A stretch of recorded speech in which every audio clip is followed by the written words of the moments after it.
Happy Friday, everybody. This is Wes, a.k.a. Live Lock Huge, joined by T. Lynchcon today.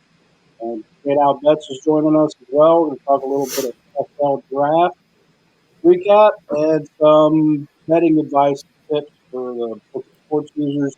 You can catch us on the BookIt Sports app. Everybody's got the same username here typed out. Get on there and check us out. Best app on the planet. We've got a few pretty cool parlays going up there today. A lot of fun. Pretty cool community. So what's going on, guys? What's up, Wes? Chilling, man, chilling. Sweat that Cubs game earlier, but we got the win, so feeling pretty good right now. Dude, I was feeling kind of decent on it because I had the over, thinking starters would get bashed early. Nah. I had one of the guys on the app text me like, "Oh, we might get it." I'm like, "Dude, it's just false hope. It's not going to actually happen." Sure enough, man, they just get bashed. I'm just like, man. What play did you have on it, JDow? I had the Cubs money line.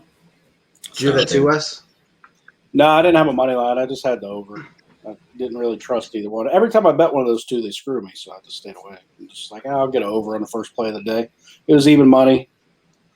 What was the parlay you guys were just speaking of that you were worried about the Sox?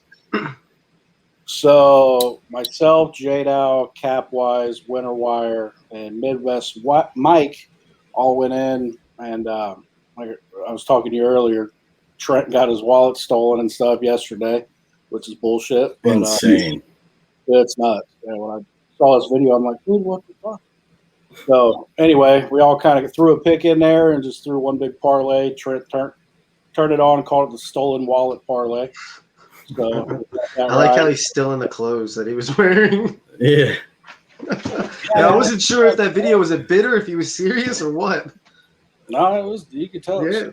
Yeah, you can tell he got punched in his face pretty good. Yeah, when he pointed to his face, that's when I was like, oh man, this is real. Yeah.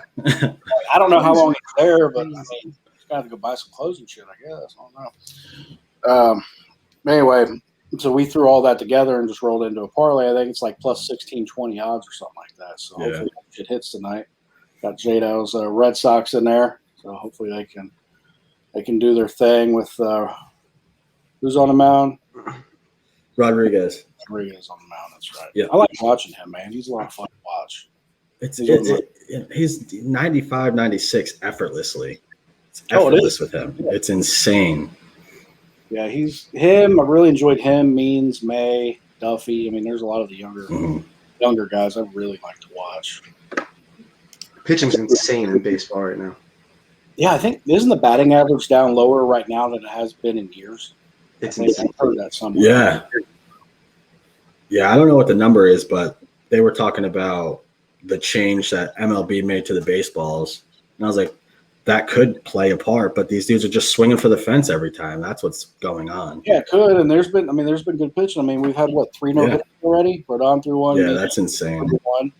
And then who else threw one earlier in the year? Rodon means Musgrove. Yeah. So we've had 3. I don't think we've had any more than that. But man, it's been the shit these guys can throw is incredible. They're able to throw movement at 90 now, which is just unheard of. It's insane. Yeah. It's incredible. I know Snell's got the bump tonight, I think, and I like watching him play a lot.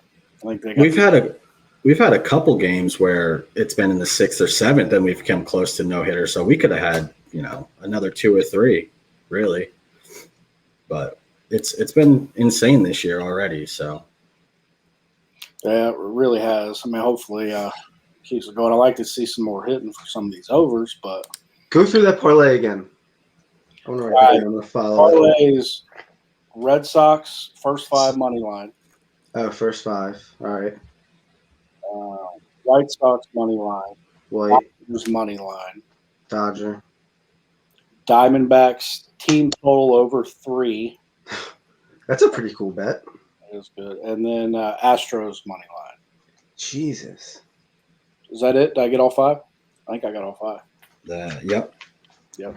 All right, I'm gonna follow that one. Odds. When do these all start? Is there some action at 7? Yeah, the Sox are on at 7. Okay. Yeah, pretty much the whole baseball slate, other than that Cubs game, starts at 7 o'clock. There's actually some good pitching matchups today too. So I got all 4 of my TVs set up, ready to rock and roll. Yeah, I'm good to go. Oh yeah. Any action on the Phillies Braves game? I do not. I think I stayed away from that one actually. I would take the over. I don't have anything, but with Eiflin on the mound, I would take the over. I'm starting to. I dabbled a little bit in DFS today, so I'm curious to see how I do because I'm usually just straight football. I was like, That's what I do, yeah. you know, I'll throw like $5 in there and just kind of roll with it and see how I do. So I did think I took Acuna, but I think it's about the only play in that game I had. You can't ever go wrong playing him. Dude's incredible. He's a stud, dude. Got him, and I think I took Castellanos, but I had to get a Reds guy in there, man. Why didn't he play the other day? Castellanos? Did he not play, or was that when he was pulled?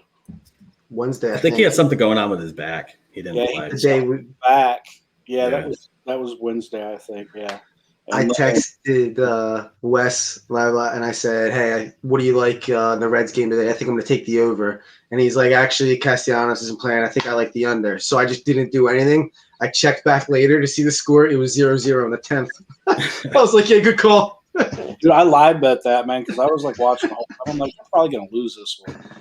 And I was like staying away from it. And I ended up hopping in just because I knew Winker was on deck going into that extra inning. So I was like, shit, man, he's not going to walk it off. And actually, I texted a couple people and was like, dude, Winker's going to get on here and knock it off. Sure enough, we got up there and I cashed a live bet. That was pretty dope. I did take a Sonny Gray prop, though, and that cashed during the game. He's a beast. I didn't realize he's as good as he is. Man, the last two starts, he's been incredible. And those are the ones I watched. But he gets a little shaky, and I get worried about his injury history, too. Somebody is going to have the worst beat of all time on an over-under in baseball this year or eventually when it's going to be a game like that 0-0, 1-1, and because of that runner on second, a team's going to get 2 or 3 in the top half, somebody's going to tie it, and an over of like 8 or 9 is going to hit in extra innings on like a 1-1 game. It'll be criminal. I've had a couple that have hit just because of extra innings. So what was it? I think it was the Red Sox Mariners. Yep. And he jacked that one in extra innings. Yep. Over 9.5. We were on that run. Yeah. Dude, I was losing it all over my house. I was like, holy shit, they just fucking hit that. My wife's like, are you serious? Calm down. I'm like, no, you don't understand. Are you serious? Calm down. See, I wish I got as excited. For me too. I wish I got as happy as I get mad because it wasn't extra innings, but that Dodgers, that Sonny Gray, Kershaw game a week and a half or so ago, I had that 7.5, and that was 2-1 or 3-0, something like that going in the 8th. Or no, it's 2-0, and then the Dodgers get the most unnecessary 6 runs of all time in the bottom of the 8th, and win 8-0. Yeah. Oh my God, I was so mad. I could pretty much keep my composure through baseball season. Football season is a different animal. That's when so pissed. Things have to be away from me, bro. I'm gonna start throwing them. That's right. If I get a bad beat, it's bad. Oh, so what happens is you take. Do you play DFS? Yeah. Okay, so you take DFS, you take fantasy, then you take sports betting, and wrap it all into a freaking Sunday, and it's just like madness, right? You're just sitting around, what the hell's going on? Yeah. And trying to keep up with all these games, and like I do a lot of prop bets too, so I'm like trying to control that. I'm like, son of a bitch, man, it's a lot. Yeah. Sundays are like it's just work. It's a nonstop work all day. Sunday. That's what everyone else is relaxing, and I'm it's crazy. I mean, I got 4 computers down here, and I got I actually just moved my computer and stuff down here a few months ago, but I used to have my laptop down here, right? So I had to sit down here with my laptop, got something on my phone, got 4 TVs going, watching the games. And then I'm just like, man, I don't have enough screens, so I need to go to B-dubs, but then I can't sit in there and do that because I'm going to start drinking, and then it'll especially when you're watching the Bengals, right? You start drinking real freaking early when you do that. Don't watch too many of those games, but I can imagine so. Are you Boston across the board? Yeah, so I grew up in Connecticut, and I live in Maryland now. So my wife's on the Eastern Shore, about an hour from Ocean City. My parents got a place in Ocean City. Okay, yeah, not too far from there. But I've been down that way, like Snow Hill, Decatur, that area. Okay, yeah, not too far from there. But we basically moved to Maryland, and so now we have this little rivalry when Baltimore plays Boston, and it's a good time. Luckily, we've been doing much better than Baltimore has, so we'll see how the future goes. It's about an hour, so it'll be pretty interesting to see. So speaking of football, while we're on it, let's go ahead and kind of go over some of this draft stuff. I guess we could just kind of start at the bottom here, man. Cardinals. I mean, we won't start. I'm just going to go in alphabetical order. So the biggest thing that stood out to me kind of going in, because I'm working on that draft or the football guide for the season, with the Cardinals was their run defense was garbage. And they didn't really have a run game either, to be honest. But so, I mean, they took Zaven Collins there in the first round, came back and got more, I think probably to play into the future with A.J. Green since he's 90 years old. I forgot they got him. Yeah. I think it's actually a good move on their part because now you got to kind of take – I mean, he's still got some left in the tank, but he's nothing like he used to be. I can't imagine they paid much. I can't remember exactly how much they paid him, to be honest. I can't either. Based 1-year deal for $6 million. That was quick. I have the departures and additions up down, right? So, but I mean, that was really the biggest thing when I saw the Cardinals was their linebacking core just was bad, and then obviously they got rid of Hassan, went to the Panthers. Yeah. So they came in and got Zaven Collins, took 2 corners, took a receiver, an edge rusher, a safety, and a center. Nothing like sexy, but I mean, overall, pretty decent draft, I would think. I mean, what do you guys think on that? Yeah, I thought they would, again, to see them address that pass defense. I thought, J.C. Horn and Surtain were definitely – they weren't going to fall to 16. That wasn't going to happen. But I really thought maybe they would try and move up and get one of those guys. I don't think they did a terrible job drafting, but I just think they could have done more to address their immediate needs. Well, they lost Peterson. And they brought in, Butler. Right, and Malcolm Butler's okay. I mean, he's not like a lockdown stud or anything like that. I mean, he's all right. I saw him get burnt. He'll put a stretch of 5-6 games together where he'll look like an all-pro, and then he'll have the rest of the season where it's like, why is he starting? Oh yeah, I know. I also like the Titans too, right? So you watch them get burnt. Damn.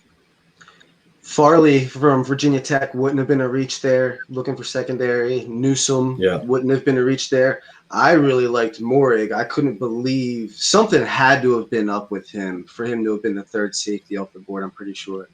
But I wouldn't have been shocked if he went there. However, you see a lot of times teams come out after the draft and say, hey, we got our guy. And, of course, they say that, right? Like with the Cowboys said it with Parsons. I didn't believe them. I think they wanted Surtain or Horn. But Collins, I don't know if you guys saw the video of the Cardinals war room when they saw the Cardinals were taking Mac Jones. Their GM, and I can't remember his name, Steve something, when they said, hey, they're taking Jones, his face lit up, and everybody was like, good shit, good man, you got your guy. And he calls Zaven Collins. And Zaven Collins' first things he says to him is, we're going to fucking kill everybody. Like, how cool of a thing is that to say? Like, your first job out of college, and you say that. Like, that's incredible. Awesome. So, one, I love that. He's probably my favorite player in this draft now, just for saying that. But two, I believed them when they said they got their guy. So, trust that. And that dude is faster than hell. So, I'm excited to watch him fly around. Yeah, I agree. I mean, he's quick, and it gave him a big need there that they needed there in the middle of the defense. Moore's going to be interesting, too. I was kind of on the fence with him saying his situation is going to kind of determine his success in the league. And you can say that about a lot of players. Yeah. But I thought he needed to go somewhere creative. If he was stuck somewhere, a Detroit, a Jets, or one of those teams, you'd see it not working out, him not being the Tyreek Hill that everybody thinks he was going to be. Not that he necessarily is in Arizona, but I think that was one of those destinations that only is going to help his situation for sure. Yeah, I think he's going to be – he definitely has the tools and the potential to be insane receiver. The problem is I just don't know if anyone's going to be able to keep him in control. You know what I mean? Like, he has some serious things going on that I just his personality is a little Did he? I off didn't to know me. that. Yeah, so I heard that too, and I think that's one of the reasons they said he was falling down was because of that. yeah, so it's I don't mind them taking him there. It's if it works out, then it's a great pick. It's just a matter of, I don't know if they have the guys that are gonna. Larry Fitzgerald would be a guy that could, mentor this guy. What's up But- with Vaughn? Like, I haven't heard nothing about Fitzgerald in a long time. And did he retire? I don't think so. I I think he's think coming back, right? Like when you Yeah. look at the NFL's like notable departure thing, he's on there. Right? Really? Their website says he's an unrestricted free agent, but I never heard him say anything about retirement. Huh. Hmm. Did you guys by any chance see Rondale Moore's route tree? Like there's like a heat map that shows you how often you're running routes or where you're catching balls at. His heat map compared to everybody else's is the craziest thing I've ever seen. Like 70 or some percent of his catches 3.5 yards or behind the line of scrimmage. So to where everybody else running routes downfield, his are either 30 some yards downfield or 3 or backwards. It was insane looking at it. So it shows you just the screens, the gadget shit that he was running. Yeah, they're just trying to get him in space. Exactly right. Similar to Alabama with Smith. I mean, that national championship game, and even in the semifinals, they did so much stuff to get him. I mean, he was doing motions out of the back. It was unbelievable. So I just think that if they can come up with something like that, and they have the brain power in Arizona to come up with some crazy stuff, we might see Rondale Moore, in some crazy packages and stuff. Yeah, I think so. I think that could be interesting. I mean, I think that's more of like, not right now plan, but like maybe next year or the year after, they're going to probably kind of ease them in. I don't know how much playing time we'll get, but I'm interested are you in any fantasy dynasty leagues? I'm not, man. I'm not, no. A little bit, but I couldn't get nobody to stick with it. So I'd like to do one. I'm doing it constantly. I'm interested to see what his value is now. I could be a good 2-3 year prospect to add, but I mean anything this year, man, I think it's going to be difficult. I do agree with you, JDow, man. I think they should have probably attacked the corners a little bit more because our pass defense is bad too. Mm-hmm. I mean, they got a corner in the 4th and the 6th, so we'll see. We'll see how impactful they are coming in, but right. I don't think Malcolm Butler's going to help them a ton. I mean, to be honest, Patrick Peterson, and I might get some flack for saying this, wasn't playing at a super high level anyway for the last 2 to 3 years. No, he wasn't. Malcolm Butler's probably about the same level, I'd say. Maybe if not even just a tad bit better, depending on what day it is and if he's playing well. But I think they probably could have used a couple other guys there. I think it's so hard to stay elite at corner. I mean, it's especially with the rule changes, you can't even touch the guy. I mean, if you came up 8 years ago and you had a little bit more freedom to now, you're going to be not only older and slower, you can't do anything. So it's hard to stay as an elite corner in the league now. No, it is, man. I mean, we had years where it was like Revis for a couple years. Mm-hmm. You know what I mean? And, Peterson, Sherman, there's a ton of them. And, even before that, you had like Ty Law, people like that. But, like you said, it's hard to kind of stick around that long and stay that good, especially when you're aging and you got these other kids coming in that are just – it seems like they get faster every year anyway. Yeah, bigger. You got to try and keep that gap closed, man. It makes it really difficult. Yeah, that's for damn sure. We move on to the Falcons. They got Kyle Pitts. In my opinion, probably the best player in the draft. I love the kid. I think he's a matchup nightmare. One thing I'm super shocked about, they didn't take a running back. I know they just got was it Mike Davis that was at Carolina, right? But he was more of a product of Carolina's system. I mean, he filled in for McCaffrey well and kind of did that same CMC role and check downs and screens and stuff like that. Fantasy-wise, he's freaking awesome. I picked him up and used him for 6-7 weeks. But like I was actually kind of shocked. They didn't try maybe in like the second round or something to get like a Williams or something like that, or try to move up a couple spots and get something. They could have. They had him. I think they had running back. The odds-on favor for the Falcons to take in the second round as well. And you're right, Williams was there because the Broncos got him after. But the one pick that they did make that I did like was Jalen Mayfield, that tackle in the third round. They think he can be a starter right away, and he could have gone in the second round. I saw in a lot of mock drafts. So if those guys know at all what they're talking about, and that's really the only that way I can kind of judge the value. I'm not going to sit here and watch all these guys film, but saw a lot of guys saying, hey, Jalen Mayfield ended the first round, second round, and for them to get him in that mid-third round was, I thought, a good pick. Yeah. How do you guys feel about Richie Grant? I mean, they were terrible against the pass. This dude, I didn't watch a lot of his games, but it seems like he's a ball hawk, the kind of guy you want in the back end of your defense, especially if you struggle, coverage. I don't know if I would give him a second round grade though. When you have other needs, I don't know how I feel about it. So wasn't Mowring there too? Yes, that's the one that cost me that. Actually, on last Friday. Yeah, in the draft, because we stayed on till the Bengals picked, and they ended up moving back and everything. We were on for like 2.5 hours. But that was kind of one thing. Like I figured, okay, maybe they'll take a running back because Arthur Smith came in. He's from the Titans. Big couple of years there with Derrick Henry, obviously. Then they went and got Mike Davis. I'm like, he's probably going to be he should be a backup guy, if we're just being honest. I like the kid and did a good job filling in, but I don't think he's, that superstar bag. He's not Derrick Henry, that's for sure. Right. So maybe they'll take Etienne or Javonte or something like that. And they didn't, so I'm thinking, okay, well, because I think I had actually had a couple of prop bets in taking, running back or safety or corner. Just kind of look at those three spots.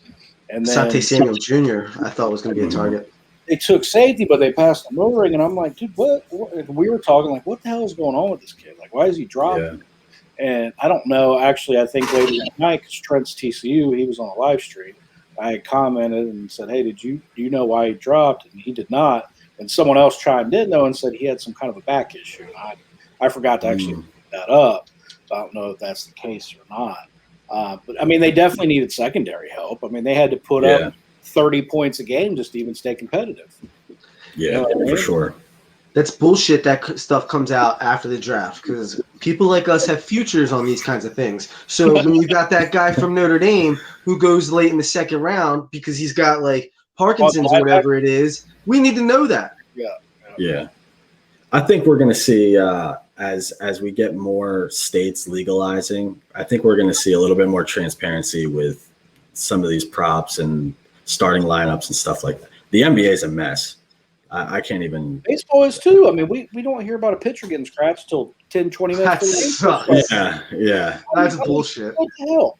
And NFL's like that too. You'll have a guy and they randomly just won't end up playing. It's like I had someone last year, man. I can't remember who it was, but I had him in a DFS lineup, and I loved my build that day.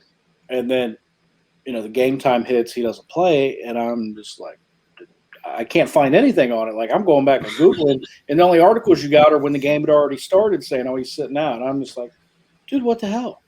Yeah. I mean, outside of a player almost coming out on Twitter say I'm not playing, or screwing with you like Josh Jacobs did last year when he's like, I'm not going to play, and then freaking everybody out. That was messed up. But that was crazy. I mean, MLB same way. I don't follow NBA, so I really don't know in that regard. But it's almost like everybody that writes for these teams they don't do their job. They don't even know what the hell they're reporting on. It doesn't make any sense. Yeah. You find out about like dead mascots after the fact. You find out about when Mike McCarthy last year is smashing watermelons. You figure find out about that after they upset the Vikings. It's like, this is all just bullshit. Yeah. It's like if I would have known he was doing that, I would have been hammered. Absolutely. Hammered. That's at least worth 4 points. So, I mean, they take Pitts, they take a safety. Looks like they took 2 corners, a defensive lineman, a center. They'll stink regardless. They're the Falcons. I mean, I don't know. A lot of it's going to depend on what kind of scheme, Arthur Smith brings in. We'll have to see how he approaches things there. I mean, not really sure what he's going to do there. I mean, he doesn't have a Derrick Henry type back, so see how that goes. I like it. One thing I'll say is I'm not going to argue with the Pitts. I think Yeah, I don't Pitts think is the best. He's the best prospect, I think, in the draft. Yeah, I agree. But what do you feel about them not going quarterback with Matt? I mean, I think Matt Ryan still got it, but there's a lot of people that are like, dude, he's been on borrowed time for a couple years now. I think Fields was in play there. If Pitts would have went randomly or something like that, obviously, they were picking like the fourth. So I wouldn't have been shocked if they went quarterback, that's for sure. I honestly had a feeling throughout the whole offseason, to be honest, that Matt Ryan was going to get traded. Like, I just kind of – and my team the whole time was like, dude, I would not be shocked if he went to the 49ers, Shanahan. Oh, I mean, I can see that. To me, I was kind of thinking, man, because there's been talk about moving Julio. There's been talk about moving Ryan for like a year and a half now, right? And there's still Julio. So that was kind of my thing. I was thinking maybe they trade him, but they didn't do anything. I wouldn't have been shocked if they took a quarterback in the later rounds at least. They probably should have done that. I don't even remember who their backup is. I have no idea. I might have job still. It might be. No, he retired. He retired. It's Kyle Pitts now. Yes. They're still probably going to trade Julio. It's just they save $15 million against the cap if they trade him after June 1st. June 1st, yeah. How that works, but I know that is a thing. I mean, if you're trying to win right now, I don't see why you trade Julio Jones. I mean, you got Pitts. I don't think they're trying to win right now. Julio. I don't know why you would do that. Well, that's the thing. If they're not trying to win right now, I mean, why are you not, second, third round trying to get a quarterback? Yeah, try to get someone I feel might have some decent value and you can develop the next couple of years. I don't know how true this is or like if it's ever worth taking the chance, but they said the Chiefs knew that they were going to take Mahomes 2 years before they did it. They weren't wasting any time trading up or getting any quarterbacks before it because they knew that year that Mahomes came out, they were going up and getting him. So I don't know if there's a quarterback that's coming out next year that they've got their eyes set on, that they don't want to waste their time with the Fields because like a situation with Rosen, you take him and you don't necessarily know what you have, right? So then you can't take your guy next year, or do you anyway? It just depends what they do with Tyler. But could be one of those situations too. Man, it could be. And do you want the fourth best player at his position with the fourth pick in the draft? Yeah, that's true. I think they definitely had to go Pitts there, but I definitely think they should have probably looked at a direction even if it was the third or fourth or fifth round. Probably would have been a bad idea. I do think Matt Ryan kind of has a little bit of a bounce back here, but I mean, we'll have to see how Arthur Smith's scheme plays into things and what else you're going to do. I like your point though about how they passed on him. So there's obviously teams, and I don't think the Falcons are one of them, that are going to be looked at in the future of, all right, like for example, the Lions. Penei Sewell is going to be judged against Fields. Like, hey, you could have had Fields here.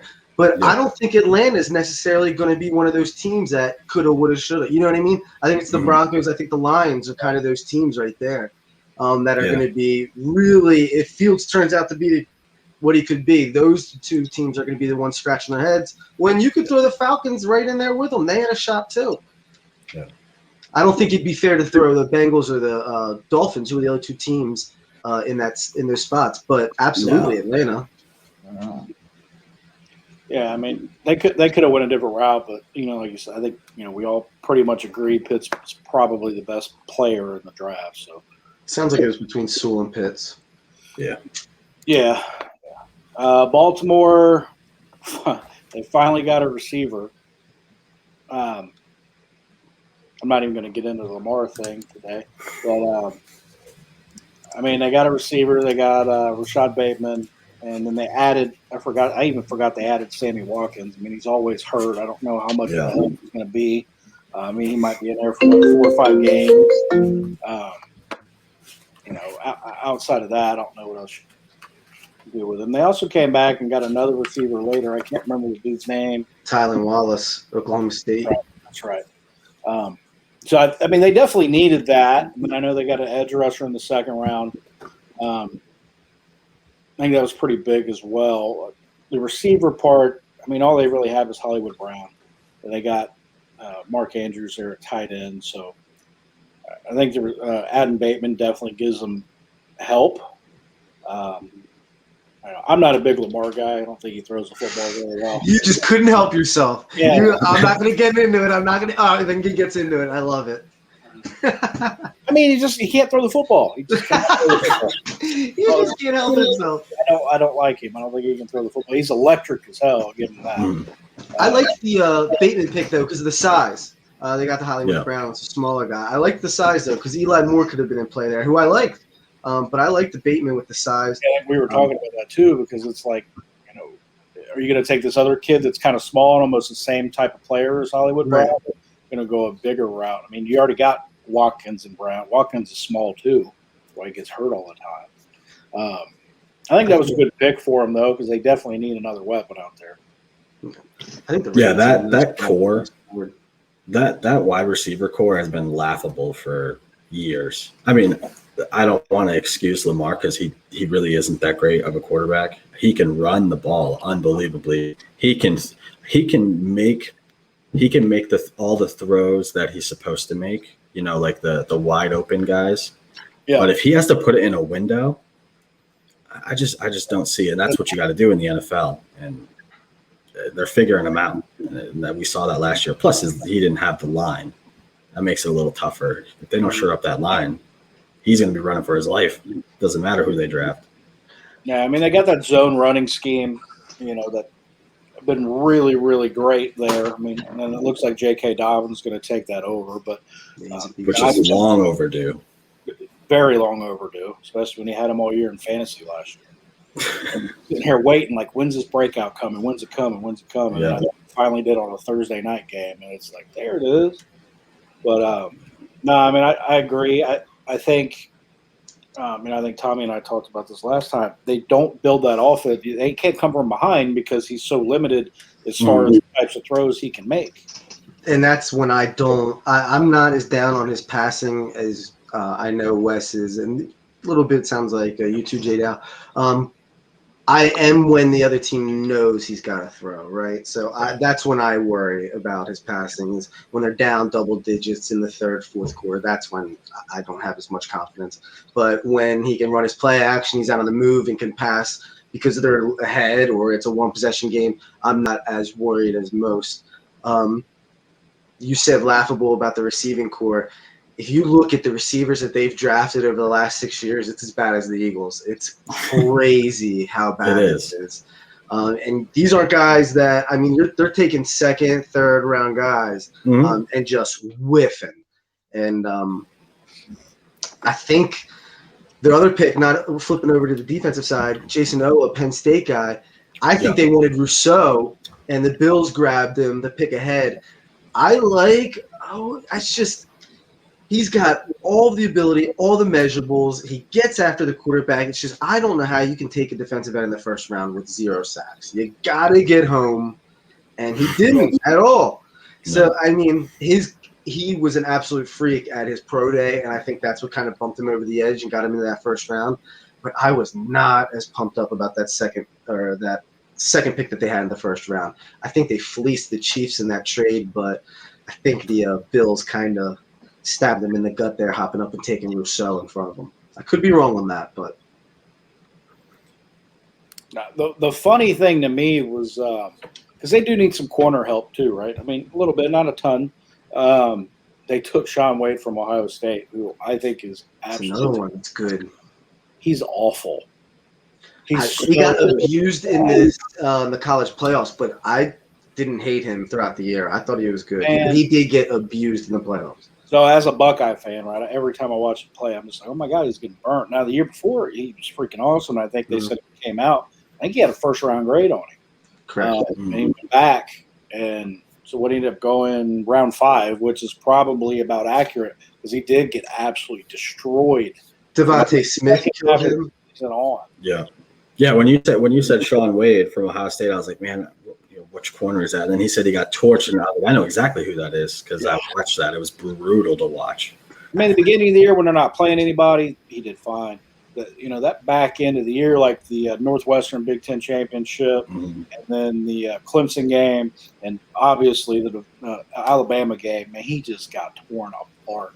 He was bad at Clemson game too. Praying that the Bengals didn't be stupid and take him. See, I wanted him. I liked him because I was like, don't worry about those 1-2 bad games, but it probably is. It shows you when he reaches that level of competition that he's going to see every week. Probably better off they stayed away because he it's a shame because he did have an incredible year, and especially the year before. I liked him, and he just got. Yeah, the year before he was fantastic. Wasn't his dad in the league? Huh? Was his dad in the league? I couldn't tell you. I'm not really sure. There you go. Dude gave up 100 yards. Penn State, and I think the Indiana was the other game. Indiana was bad. Yeah, Indiana did make a Indiana was bad. I don't remember the Indiana game. And did Indiana even really have a big – who was a receiver on Indiana that's toasted him for 100 yards? I mean, they had that quarterback that was, just lighting it the hell up. I can't get his freaking name off my head, but he was absolutely taking college by storm for a little bit there until he got hurt. But that Penn State game was electric, that Indiana-Penn State game. Mm-hmm. So Bills took Rousseau. Sorry. Then came back and got another edge rusher in the second round. So you know what they're trying to do. They're trying to build up. I think everybody in the AFC is going to have to do this. They're going to try and build up those edge rushers in the defensive line and linebacking core to try to keep up with Mahomes, right? Yeah. And Lamar because he likes to run all the time, right? So they're going to try to keep guys in there and, to where they can contain these kids from running around. He's absolutely killing everybody. Mahomes get out of the pocket. He's not necessarily going to run, but he throw it downfield across his body and a bunch of other crazy shit that he does. And the kid's unreal. So I think that's kind of where – because even that Bills playoff game with him, I don't think they got a ton of pressure on him, if I'm remembering correctly. And, it hurt him in the long run. So I think that's probably why they went edge. And then they got a couple tackles. And outside of that, nothing really great to talk about. A receiver, safety, corner, and a guard all in late rounds. I mean, I thought, and I always don't know if I'm saying his name right, but Rousseau, the kid, that's my favorite edge guy in the draft. I know leading up he was kind of falling back for, whatever reasons. I don't think he had a great pro day or whatever, but I mean, the dude's freaking huge. They were holding it against him that he sat out. Which makes no sense because they didn't hold it against Sewell. They didn't hold it against Chase. They didn't hold it against some of the – I mean, there's some running backs they held it against, but, I mean, there was a lot of kids sit out, so why does it matter? Yeah, I think before the year, Rousseau was higher touted than Phillips, and Phillips ended up going first. I could be wrong about that, but I'm pretty sure Rousseau was supposed to be the edge guy from Miami that they thought was going to go first before the year started. Yeah, I mean, they added I forgot they got Trubisky, too. How about that? He's going to be good watch, and it's going to be hilarious. That's a disaster waiting to happen. I'm surprised their offensive coordinator didn't get a job. Well, I mean, they definitely did a good job turning Josh Allen. I'm getting a bunch of notifications over here. I put my phone where I can't see it. They did a good job turning Josh Allen around, man. I mean, that was – I was so wrong about him. Dude, I was too. I was like, this dude is going to be trash. So he might be able to get there. Then he went to Buffalo, and I'm like, he's screwed. He's not going to But, I mean – but also – bringing in Stephon Diggs was just absolutely awesome. I was wrong on him last year, too, because I didn't have nothing to do with him in fantasy. I was like, nah. Same. No. And he comes in and just absolutely tortures him. Yeah, I thought he was going to be a problem. Yeah, I did, too. I mean, he's like a model citizen over there. Yeah, he's crazy. I think it's cool. It's usually a no-no in fantasy to stay away from receivers that change teams. So I was out on him and Hopkins, and that was dumb. No, I was never out on Hopkins. I was. I can't be. I was. He's so I could be his quarterback, and I wouldn't be out on him. So stupid. Panthers. All right, now I want your take, JDow. I know why you're shaking You your know head. exactly where I'm going. Yeah. So I'm sitting here watching it, man, and I had a minus 350 bet in there on Surtain to be the number one corner. So I lost I think at 7 units on that. I was pretty pissed off. What'd you think of them going Horn over Surtain? I had a feeling we were going to see that. I didn't know who was going to take him, but the reason I just think teams are going to gravitate towards Horn because of his press corner ability compared to Surtain, who's going to try and, turn and run with him. And also, Surtain's not really that great. He's huge as a corner, but I don't think he's going to be one of those elite guys we're talking about. I don't think he's ever going to get to that level. He got toasted in the national championship game. He did. He did get beat a lot last year, actually. Chris Olave, who stinks. Dude, Chris Olave stinks. I think Horn was. I think just based on the way they're going to play their defense, and they're just going to let him just jam the guy. I'd rather have Horn. See, the day after the drive, I was pissed off just because I lost the bet, right? But we were talking about that, and I actually think I brought it up because he's more of a press guy, a more man-to-man guy than Surtain is for the most part. So I was kind of wondering if that was the issue. Still pissed off about it to this day, and it's going to bother me. But I could see it. I understand. Especially if he fits your style of defense a lot better. But the Panthers need that too because their defenses they can't cover anybody either. Mm-hmm. They struggled last year in that department. I did like them coming and getting Terrence Marshall though. I thought that was really good. I did like that. Shout out to Panthers. Plus 300. Take a wide receiver in the second round. Oh, that's right. You did get that, didn't you? Yeah, because they lost. They lost Curtis Samuel. Where'd he go? Washington. Yes. Yeah. So I thought that was a pretty good move there to. See, somebody just mad at you for talking about Chris Olave, bro. I gotta real quick get out in front of it. I say if I ever say anybody on Ohio State, Cincinnati, or anybody that Wes cheers for stinks, I'm most likely they could possibly stink, but I'm most likely just saying it because I'm trying to get a reaction out of Wes. But that's why I said that. But, yeah, man, I think adding him that was good. Kind of helped them out. I am not a big Sam Darnold fan at all, so we'll see. We'll see I like how that trade though. For who? For Carolina. Ton of what they give up? It's like a third round pick. Yeah. Okay. It was a third and a fourth or something on it. And they got a sixth back as well too. Something. It wasn't a ton. Somebody can correct us. Low risk, really. Mm-hmm. I don't think the system's going to hurt him, and it actually might make him look better than he is. But, man, dude, I've been out on that kid since he got beat by Ohio State in the Rose Bowl. They absolutely made him look like shit. And kind of to me, it's well, it's college, and Ohio State was good. Yeah, I get it. But, it's the same thing, like I talked about Justin Fields last week. I'm kind of like a big Ohio State guy, but I'm kind of worried about him just because of how he did in some of the big games. And I killed Clemson, right? But then he looked like shit against Northwestern, and he looked like shit against Alabama. Those are the types of teams and coverage and all that stuff you're going to see at this level. So, we'll see how Darnold does. But I like the tight end they drafted from Notre Dame too, Tommy Tremble. Yeah, didn't he have a second round grade? He could second, third. He could have gone anywhere in there. Third.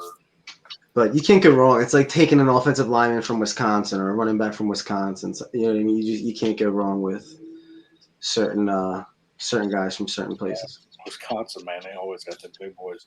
Speaking of Justin Fields, what's your take on him, man?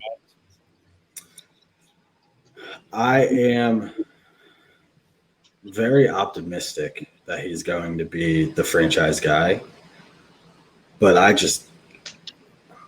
I'm very concerned about him reading defenses in the NFL.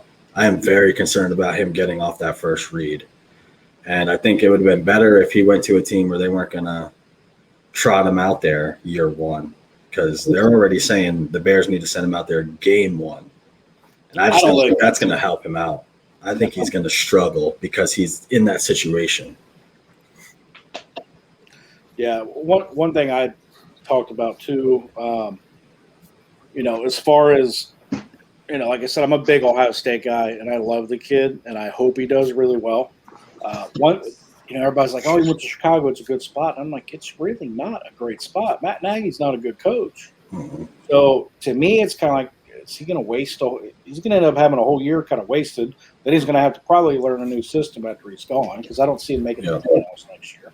They got a decent defense, but if you throw him in 3, 4, 5 games or whatever, or if Dalton's playing really bad, whatever happens, you're kind of throwing him to the wolves right away. And I don't know how prepared they could get, or how much they can actually do for him under that coaching staff. I don't think the coaching staff's good at all.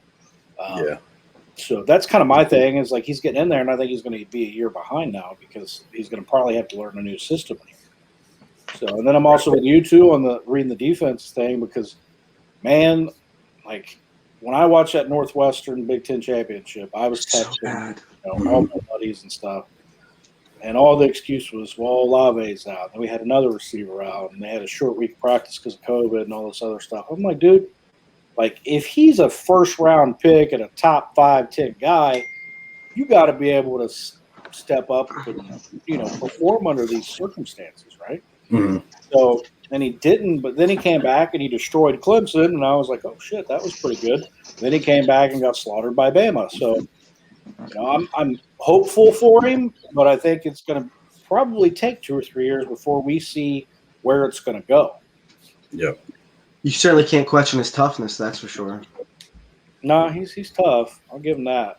He played with a couple broken ribs the rest of that Clemson game, and then that Alabama game, he wasn't even close to even 50%. I couldn't even sleep for 6 weeks with broken ribs. This dude's playing against Bama.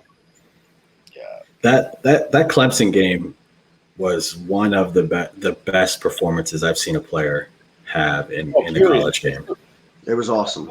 So I had a bunch of people over, right? I'm here in Ohio. We had a big party. It was around Thanksgiving time, right? Yep. Yeah. No, sorry, the Clemson game.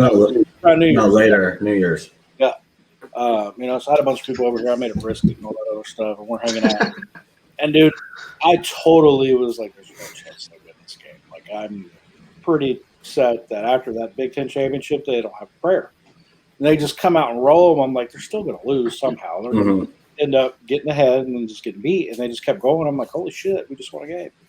And they were in control the entire time. The whole game. The whole game. But I agree. I think it was one of the better performances I've seen at the college level for sure. Mm-hmm. One thing, though, they came back in the second round and got Tevin Jenkins. That was huge. That kid's good, too. And they need some line help there.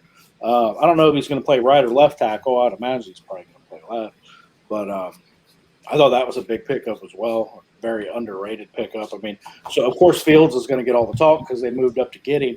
We'll have to see if what they gave up was worth it. But, coming back in round 2 and getting Jenkins was pretty big. He's on the board.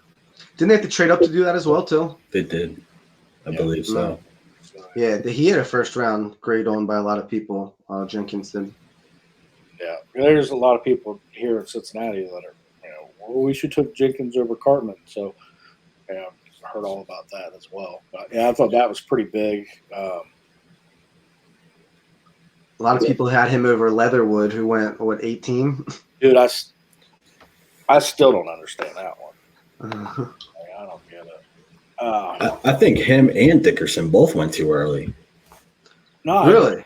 The Leatherwood one really kind of that happened. I'm like, what? Because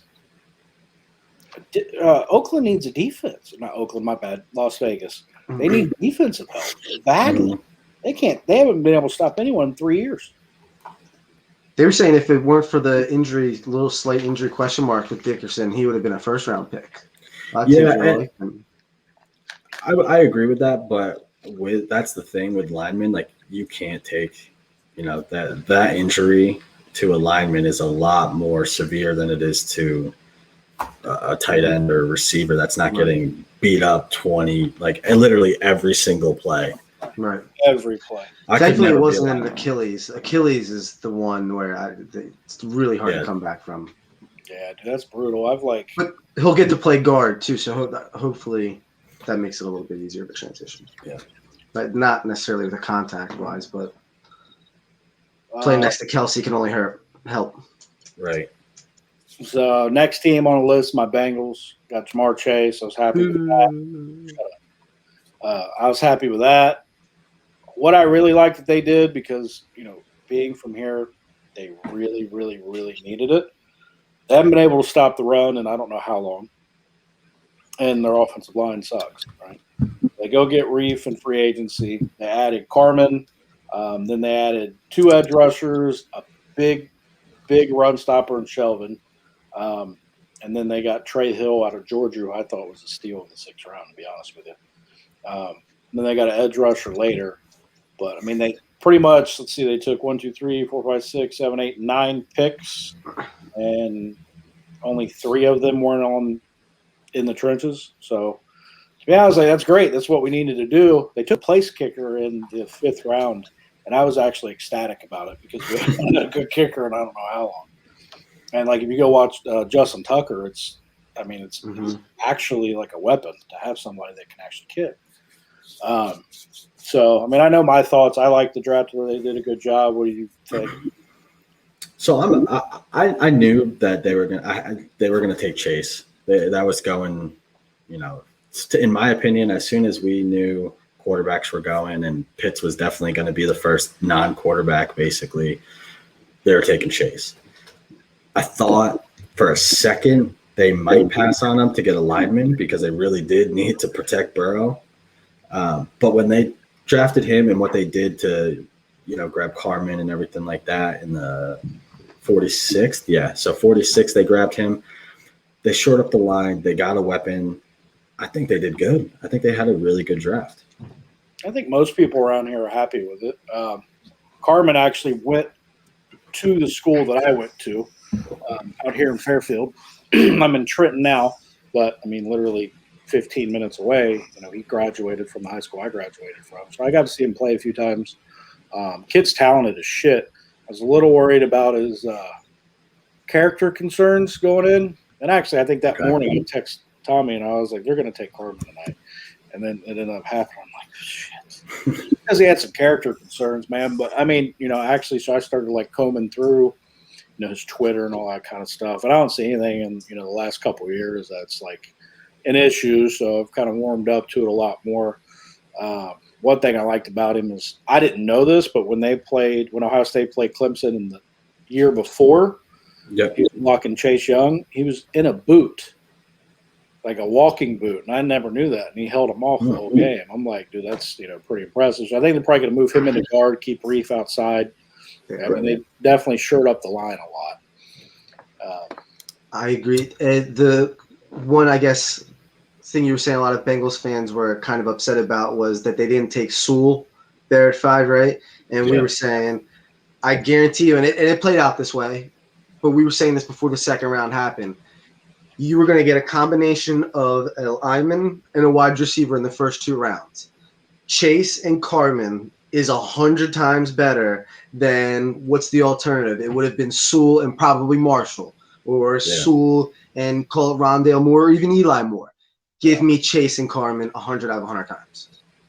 Yeah, Chase is a game changer. When you look at what was going to be available in the 2nd round, the depth at line was far better than wide receiver. So they made the right decision. Yes. I can't fault them at all. I thought it was super deep of a lineman draft class. There's a guy I want to get into later, but so I want to move through this a little bit quicker, though. Newsome went to the Browns. I thought that was good. The Browns had a good draft, I thought. Newsome went, and then they ended up getting linebacker out of Notre Dame, who I'm not even going to try to pronounce his name. I can't pronounce it to save my life.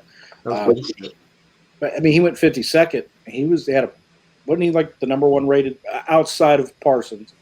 Wasn't he the number 1 rated lineman? Linebacker, but he had some injury concern that they didn't tell us about.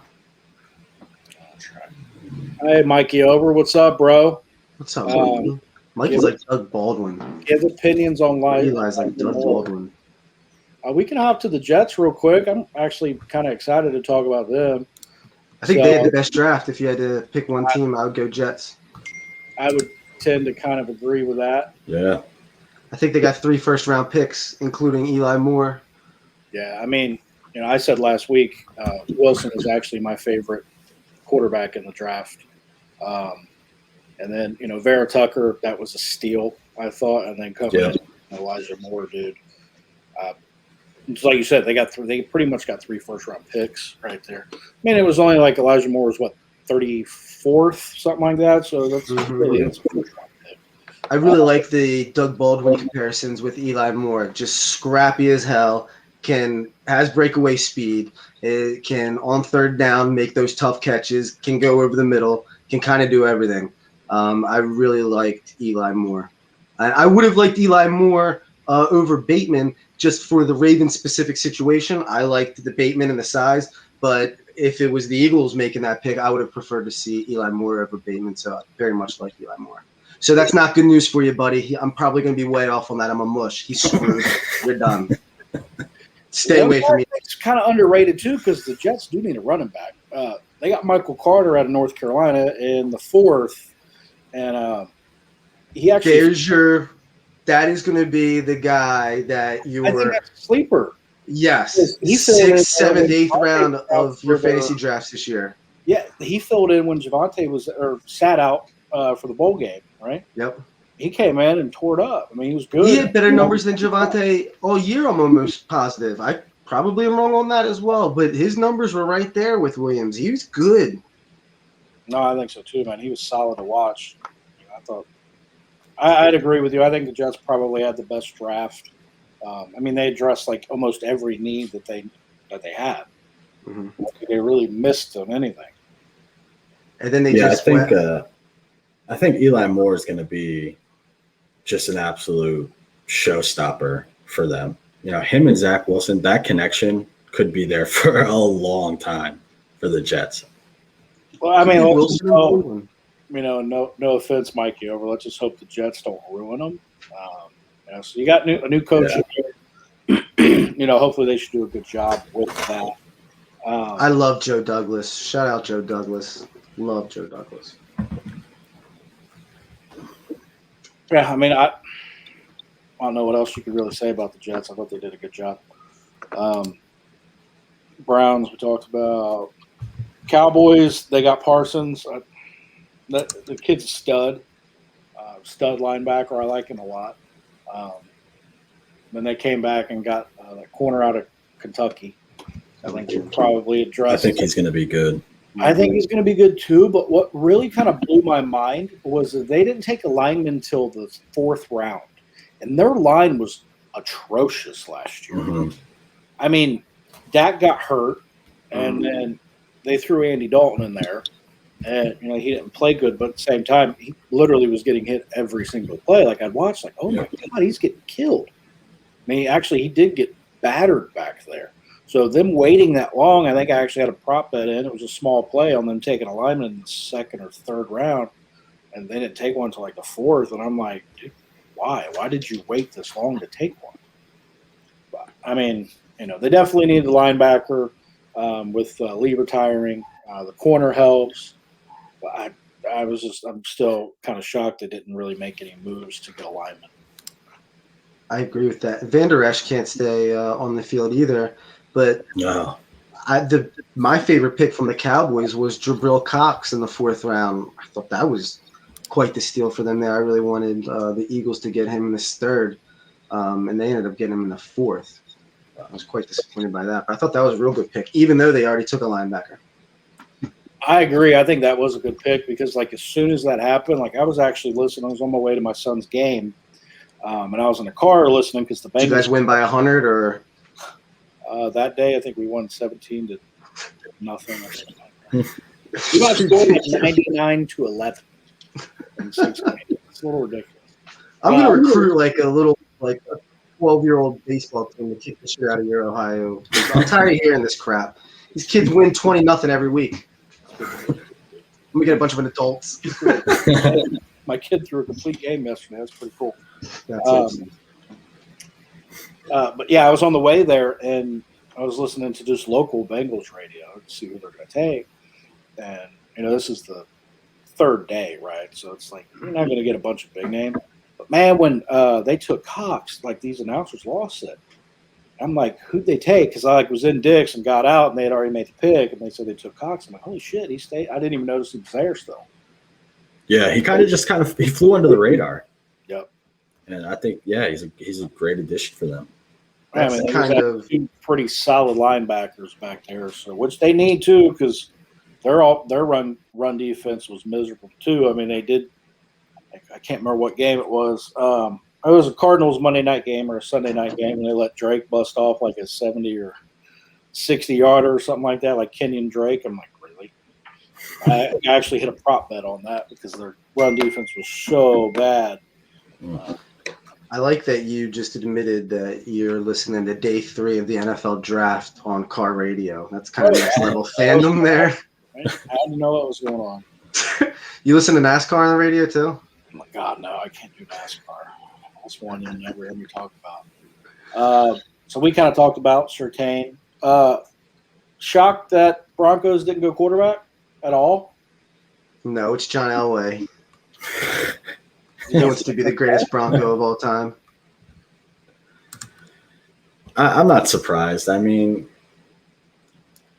this organization is just a dumpster fire. I mean, they're pushing it. I mean, I couldn't imagine what the fans are dealing with right now. It's not Green Bay bad, but it's bad.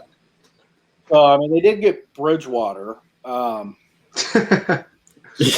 not going to laugh at it. I like Buddy. I think he'll be able to. He's a good guy. Yeah, very well said.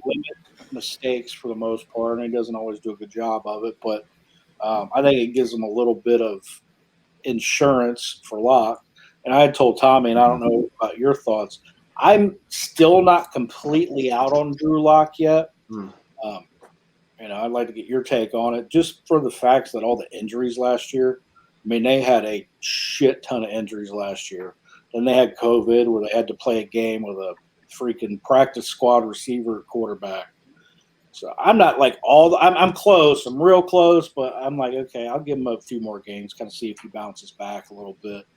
And, with that receiving core coming back and, hopefully everybody's staying healthy. And they added Javonte Williams, who I thought was a great draft pick because you only get like another year out of it. Important. So what's your they have the weapons. They have the weapons for a quarterback. I mean, there's no excuse for Drew Lock not to be good. He's just got to have a full season with his core. I think we're still probably 2 years away from him being comfortable in that setting, but are they even going to give him that amount of time? I don't even know. No. At this point. I doubt it. I think everybody will be fine. He's probably going to have a short leash. He's probably going to have a short leash this year, I think. Yeah, right.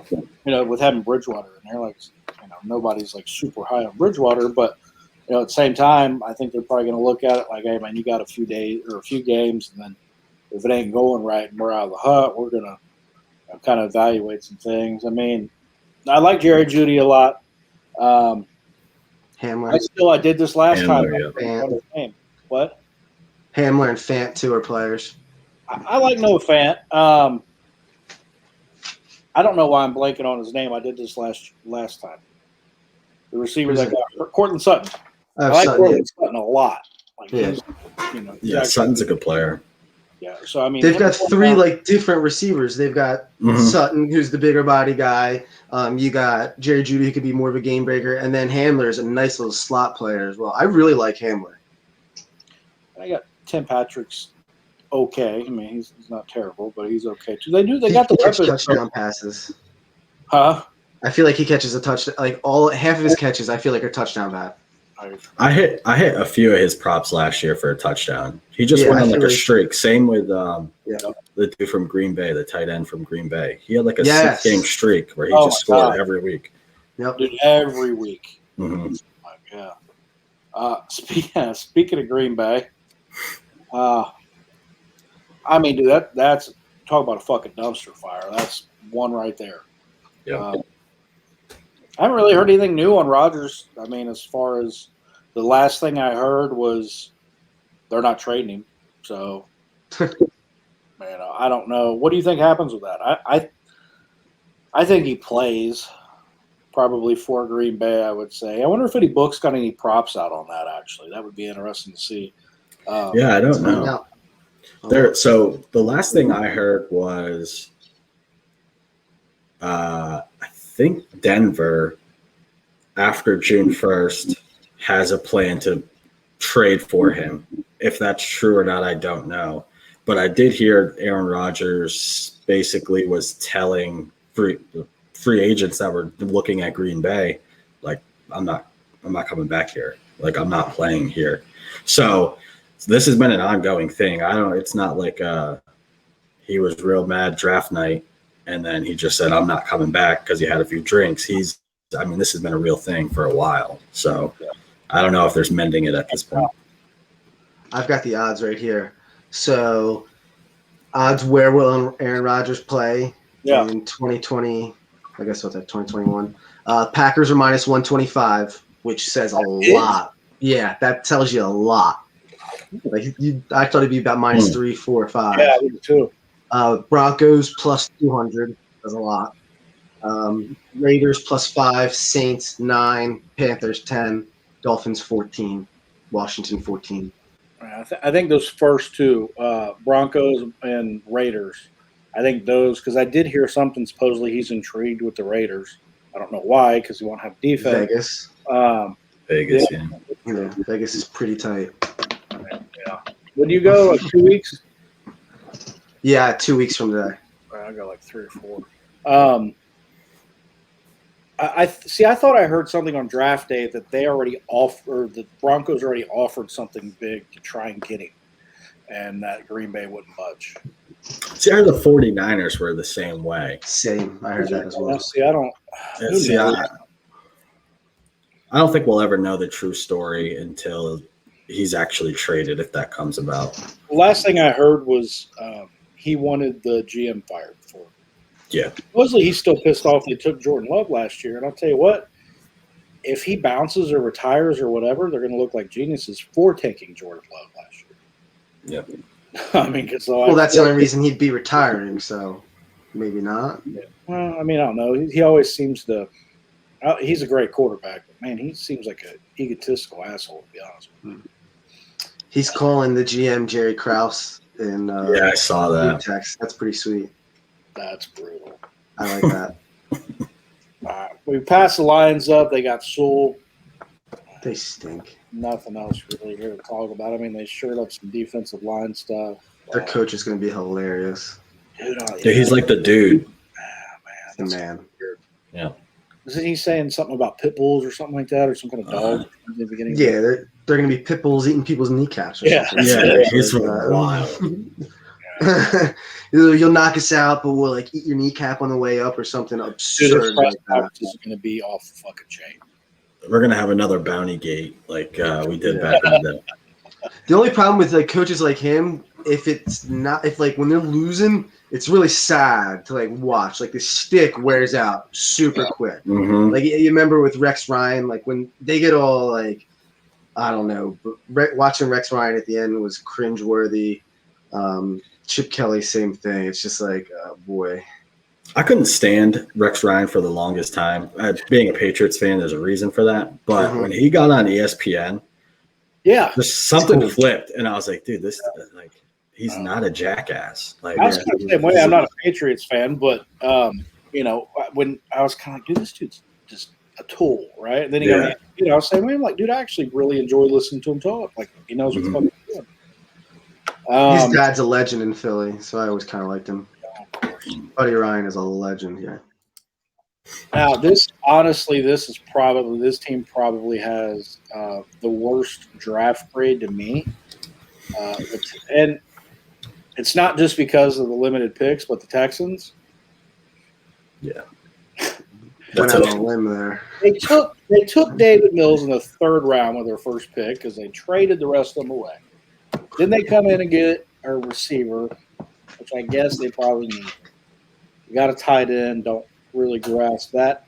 I mean, their defense is terrible too. It's another one. I mean, I could understand the Mills pick, I guess, because I have no freaking clue what's happening with Deshaun Watson. I don't think anybody does.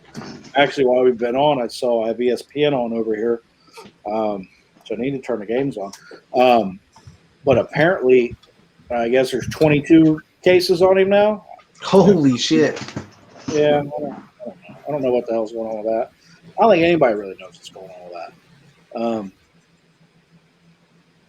So, I mean, I guess I can understand the Mills pick. Here's my thing with that, though. So you take him, that you draft Mills, assuming Deshaun's not going to play. Let's assume that's why they did it. So you throw him in there. You're not going to be very good.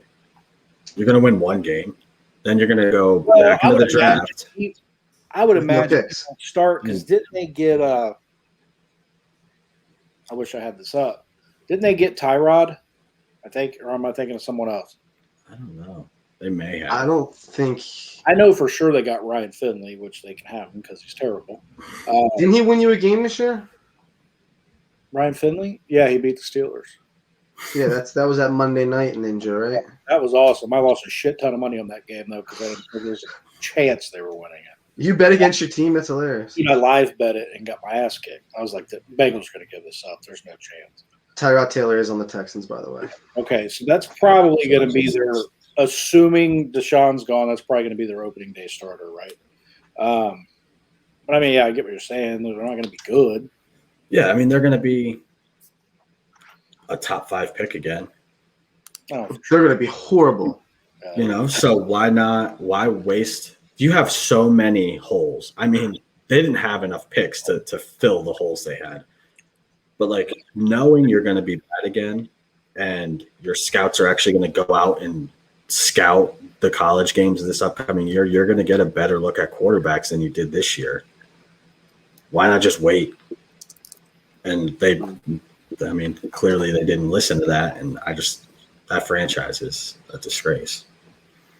I mean, no one wants to do that.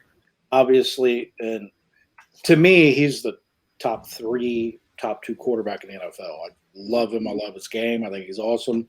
So I think he masked a lot of their problems. And I think this could be probably, if he doesn't end up playing, probably one of the worst seasons from a team from like a stats and performance perspective because, I mean, that offense, he still put up numbers. I mean, as bad as that team was, he still put up probably, I can't remember off the top 5 in my head, but I think he probably put up top 5, top 7 fantasy numbers for a QB. I know that. Oh, definitely. So in the offense, you could take him in daily every year or every week. I did pretty much every week last year, and it worked out well for the most part. Yeah. So I think he masked a lot of those things that you're probably going to start to see to come to light. And yeah, they'd score 30 points and lose. Yeah. Jags there's another one that had a really good draft. And they got Lawrence, who pretty much like everybody's god. Then they got ATN and come back and got Campbell, which I thought was a pretty good pick too. And then they got an offensive tackle out of Stanford. Don't know much about that guy, I will say. He's one of the few offensive tackles I didn't know much about. Just because I didn't really watch a lot of Stanford games. So what's your take on Lawrence? I think it's what I did hear. They're saying ATN's going to be a third down back, which I'm calling bullshit. There's no way you're taking him that early and he's going to be a third down back. I think James Robertson's pretty much done. Which kind of sucks for him because he had a really good year. Yep. I like Trevor Lawrence. I mean, I think if I was looking at all the quarterbacks this year, he was the only one where I was like, I would be willing to put a top 5 grade on him, top 5 pick. The other guys had so many questions. For some reason, Trevor Lawrence just seemed like the guy.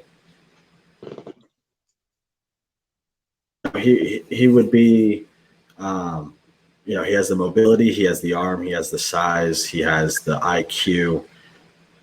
the other four guys have questions in one of those areas. So Trevor Lawrence, I was like, there's no reason to even question this. He's off the board. The question I had was ETN. After the season he just had, to take him at 25, I don't know if I like that pick. Yeah, I mean, we were kind of talking about running backs, and we had a prop up for ETN just because he had plus money. There was some value there. But, like, I always thought Najee was going to go first, and he ended up, going to Pittsburgh. To be honest, man, if I was going to rank them, I probably would have put Javonte first, and then probably Najee, then probably ETN. I really like Javonte out of North Carolina. So what he does. But Pittsburgh didn't shock me with Najee. This one did kind of shock me a little bit, though, because but then when it happened, it didn't shock me because it's kind of like, okay, we're going to reunite these two, I guess. And, I'm more kind of curious to how is Urban Meyer's offense going to translate over to the NFL, and what are they going to do, and how is everything going to kind of work? Because it's not Utah, it's not Florida, it's not Ohio State. You're in the NFL now. So we'll have to kind of see how everything translates and switches over there. With the ETN, Wes and I were together, and when they got on the clock, we had ETN under 30.5, so it was nice to hit that. We said, look, hey, this could be ETN here, and it was, so it was nice calling that one. But I agree with what you just said, JDow, especially because the Jaguars picked him, I think, 25, and then they had the 33rd pick there too.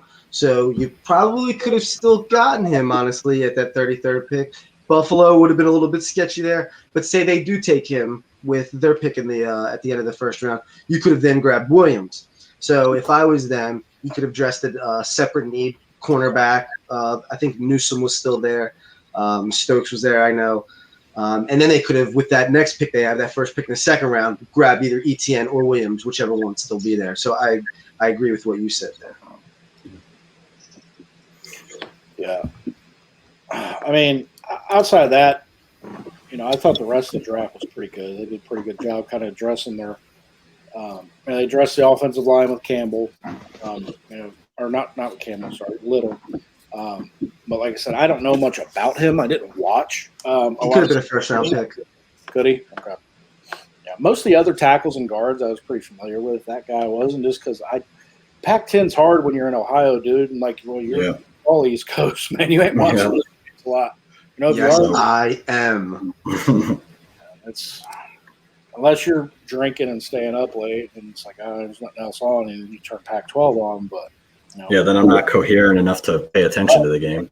Remember, see, I'm that idiot at 1:00 in the morning watching Hawaii on Facebook Live against the Air Force. I mean, I'm not saying I don't do it, but because the Falcon died last week, and I know that there's a ton of value on Air Force money line. Hey, I can't say I haven't been there. It's just not every week. I look forward to it. This is the one I wanted to talk about. So the Chiefs got a linebacker, then they came in and got a center. The most intriguing thing here to me, and this actually almost for the whole draft for me, as a Bengals fan wanting a lineman, Trey Smith goes in the 6th round.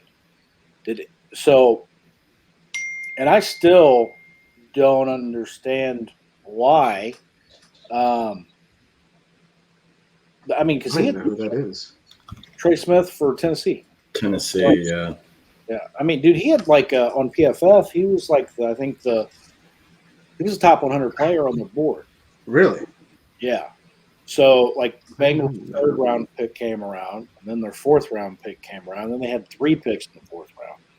Take Smith, and they started going other directions. Defensive line, and they finally went and got a tackle, and they didn't get Smith. I'm like, dude, what the hell's wrong with this kid? Why is everybody not touching him? I mean, if you're on ESPN.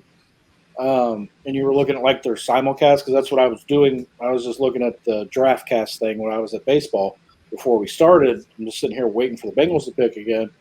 And I just see Trey Smith as the lineman, and he's literally been at the top of the guard spot all day long. Mm-hmm. Dude, why isn't this guy going yet?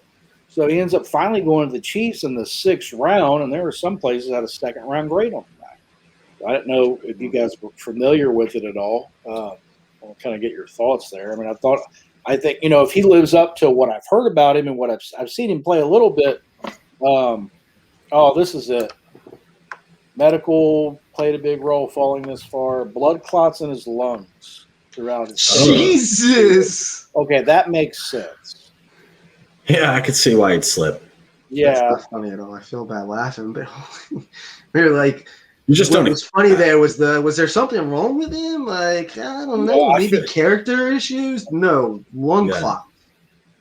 Yeah, because Bengals kept passing him up. My buddy's like texting me, dude, he's still there. He's still there. I'm like, does he have a character issue? Like, what the fuck is the problem? Yeah.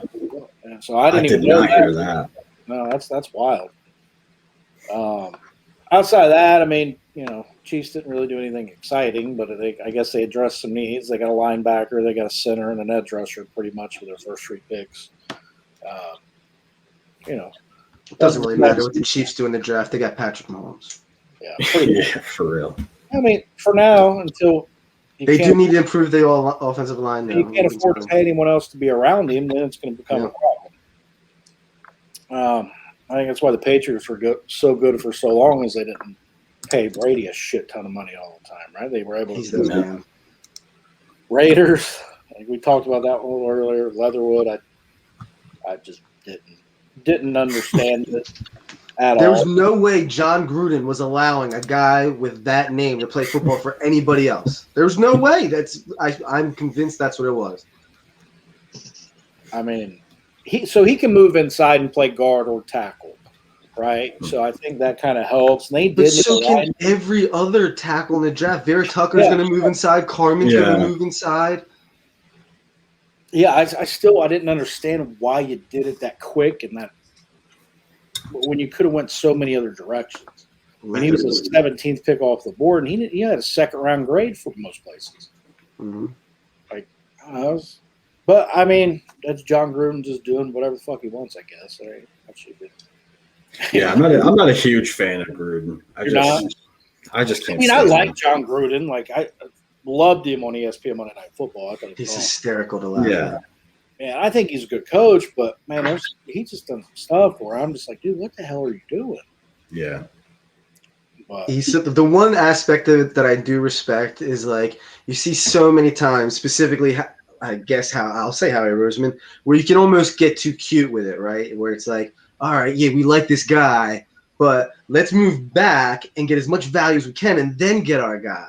Where it's like the Raiders are just like, yeah, this is our guy, and we don't care when we're getting him. When we have to spend the pick to get him, we're getting our guy. And you almost in this way have to respect it. But when it's been 3 years in a row, because I mean, go back 2 years ago, Farrell, the defensive end. Yeah, you haven't really seen the rewards of that yet. That is looking like that wasn't the best decision in the world, and it's looking like they reached for that corner last year too. Yeah. Chargers. Ruth, that one quick. I thought they had a freaking awesome draft. They ended up getting Slater and Asante Samuel. Something pretty cool here. So last year, the Bucs drafted an offensive tackle with the 13th pick, Wirfs. They drafted the son of a former All-Pro safety in what's the kid with the last name?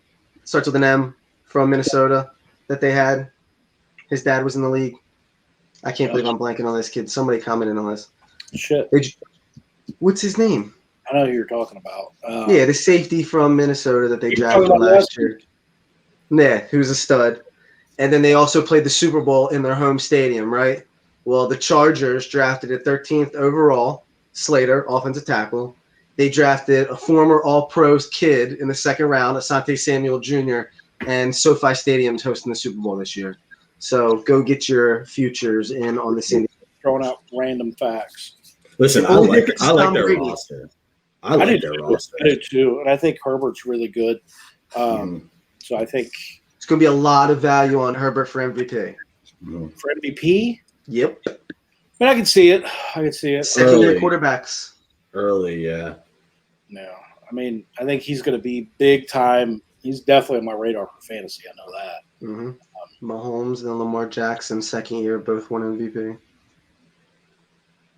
Lamar Jackson. It's your boy. Yeah. It's your boy. I mean, I do like the roster, though, a lot. And I think they definitely upgraded their line. I was shocked Slater went down that far. What's that book? See, I thought he could have went even before Sewell, honestly. Yeah, there was a lot of people that thought that. I mean, dropped down to 13. Antoine Winfield Jr. That's it. Yeah, we were talking about that last week. I said his name starts with an M. I was wrong on that. Because I was calling Asante Winfield. Yep. Remember that? Yes, you did. Winfield was a stud, too. He's such a beast. Yeah, man, I really do like the roster. Well, I see how the new coaches is. It can't be worse than Anthony Lynn, though. He was terrible. So He was absolutely atrocious. Yeah, the end of games last year was a circus with him. impressively bad. They could not close anything out, man. They did against the Bengals, but that was pretty much it. Twins just hit a home run. Let's fucking go. Their record in one possession games over the last 2 years is alarming. No, I know. I think I looked that up at one point, or it was shown or something at one point. It's pretty brutal, man. I mean, I never thought he was a good coach. He's a good defensive guy, but outside of that, every single one of their games is one possession. It was literally, people make jokes about it, but it literally was like a weekly occurrence at 6 or so o'clock on the East Coast. Every single week, you could count on Phillip Rivers and the LA Chargers, the San Diego Chargers, being down by a score in the fourth quarter, and he's freaking out on everyone, and it's hilarious. It's literally every week this shit would be happening. And more often than not, he'd throw a crazy interception, or something would happen on down, somebody drops a ball, and he just goes bananas, and it's hysterical. And it's like the perfect little cap right before that 60 minutes clock comes on, and you start getting your Sunday scaries.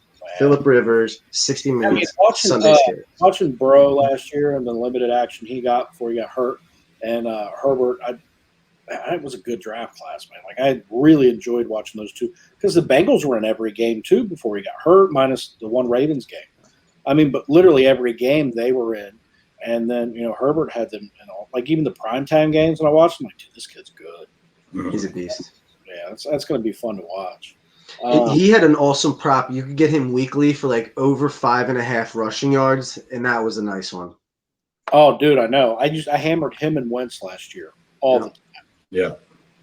Wentz for rushing TD or first rushing TD. That's one trick that if we ever get to the point where we're talking about like betting advice, taking quarterbacks to score the first rushing touchdown is so money, especially with the value that you get it. It's awesome. Oh, you get a stupid amount of odds on it. It's insane. Get to that, we'll wrap this draft recap up real quick. So you go over your Patriots, man. What'd you think about the Mac Jones? I love the Barrymore pick. Yep.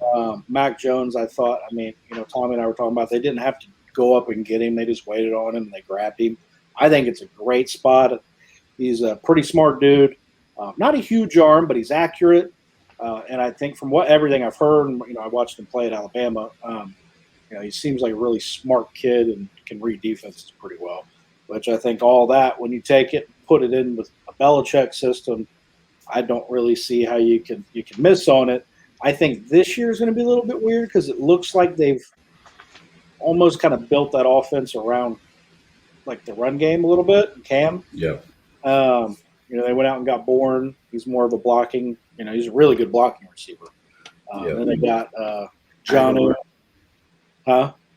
They signed Aguilar too, didn't they? Aguilar. So, I think they're probably looking like they're going to do a lot of run game stuff. I'm sure Cam's going to have his packages in there.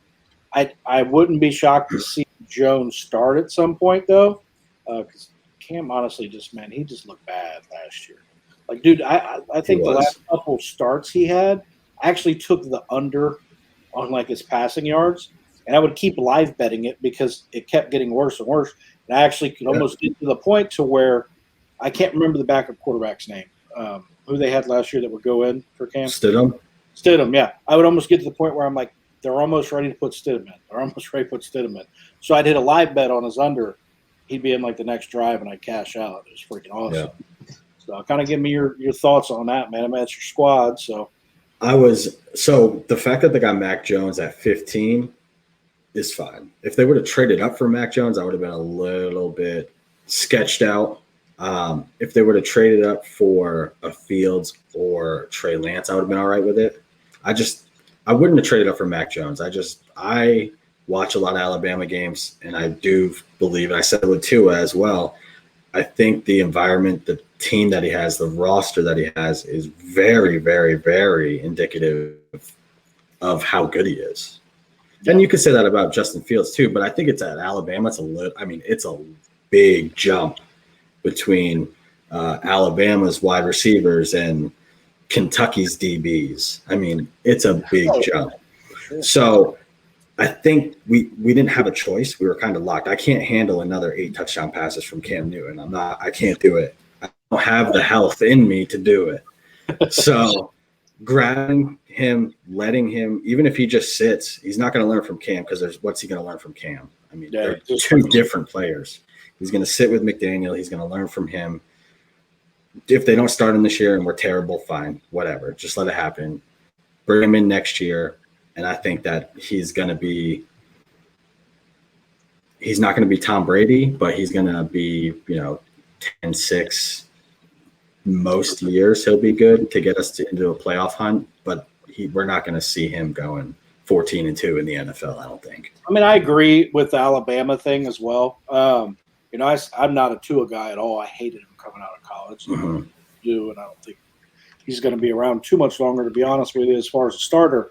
But, as far as Mac Jones, I definitely agree. I think Alabama's being there with all the playmakers they had definitely contributed to his success. But I also think he almost kind of fits that mold that's the Patriots, right? Yeah. So I think that's kind of I don't know how Lance would have worked or Fields or any of that kind of stuff. But, I mean, this kid's a pocket passer. He could stand there and make his throws. Like I say, he doesn't have a cannon for an arm or anything, but he's fairly accurate. So I think that almost kind of fits really well with what they do. And I've always said, I think Belichick went with a bag boy playing quarterback. Yeah. I mean, he won 11 He did. Games. He won with Cam. So. Well, and he won, 11 games with Matt Castle? So, yeah. I firmly believe that because they stayed put and didn't go up and get Jones, I swear Jones is going to be better. Not because he's going to be any more comfortable, but I can just see the graphics and the memes for years to come of how did the NFL let Bill Belichick get his guy. And he didn't even have to go up and get him. He fell to him. And JDow, tell me if I'm right about this. When you said you would have been okay if they traded up to get Fields or Lance, is that kind of just Bill Belichick? All right, if he's willing to go up and get this guy, he clearly likes him. And who are we to question Bill Belichick? Because that's kind of where I felt about that. Yeah, and kind of, but it's also, I just truly believe that Fields and Lance have a higher ceiling. Oh, absolutely. They have. I think when you get Mac Jones, I mean, you're not getting a super polished quarterback, but he's not as raw as Lance is or Fields, where, they have the ability to make plays with their feet, which keeps them alive, where you can teach them to read a defense. You can teach them the mechanics, where Jones has that. He ain't getting any faster. I mean, right. He is by far the high ceiling or floor, though. So there's kind of your trade. Right. I was thinking if it's almost like a 50-50. Like if Bill Belichick sees this dude as worth trading up to the top 7 to get, I'm not going to question it because clearly I see the potential, and Bill Belichick sees that he has more potential than I see. So I'm not going to question Bill Belichick after what I've seen him do for the past 20-something years. So, are they saying anything about that running back from Oklahoma? Rule number 1 of fantasy is you don't ever trust a Patriots running back. But could Stevenson? I liked him, but I was very surprised. I was impressed with Damian Harris last year. Dude, I was just about to say that. They gave up on him after a good game. To the point where I'm like, even drafting, like, yeah, you can have, your split backs for pass catchers and stuff like that. They love to do that. But if you're going to run the ball or for a majority of the plays, if Damian Harris isn't in, something's wrong. It was clear last year. There's no reason to even play with that. Just let him. Does he have fumbling issues or anything like that?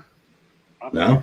When I did hear this year, they're, I guess, going to do more of a like Tommy said too. I mean, you can't, when fantasy, you can't trust the Patriots running back. No. I mean, there were times like last year, I'm like, dude, if they just give the ball to Harris, man, this kid can make plays. I heard going into this year, they're talking about doing the 50-50 split with him and Sony. They seem to have some infatuation with Rex Burkhead. I mean, dude, he's a playmaker. I mean, He is. Yeah. They just can't stop giving him the ball. see, I don't think it's really there anymore with Brady gone. I mean, was Cam going to check down to him? Like, Right. Most James White more so. yeah.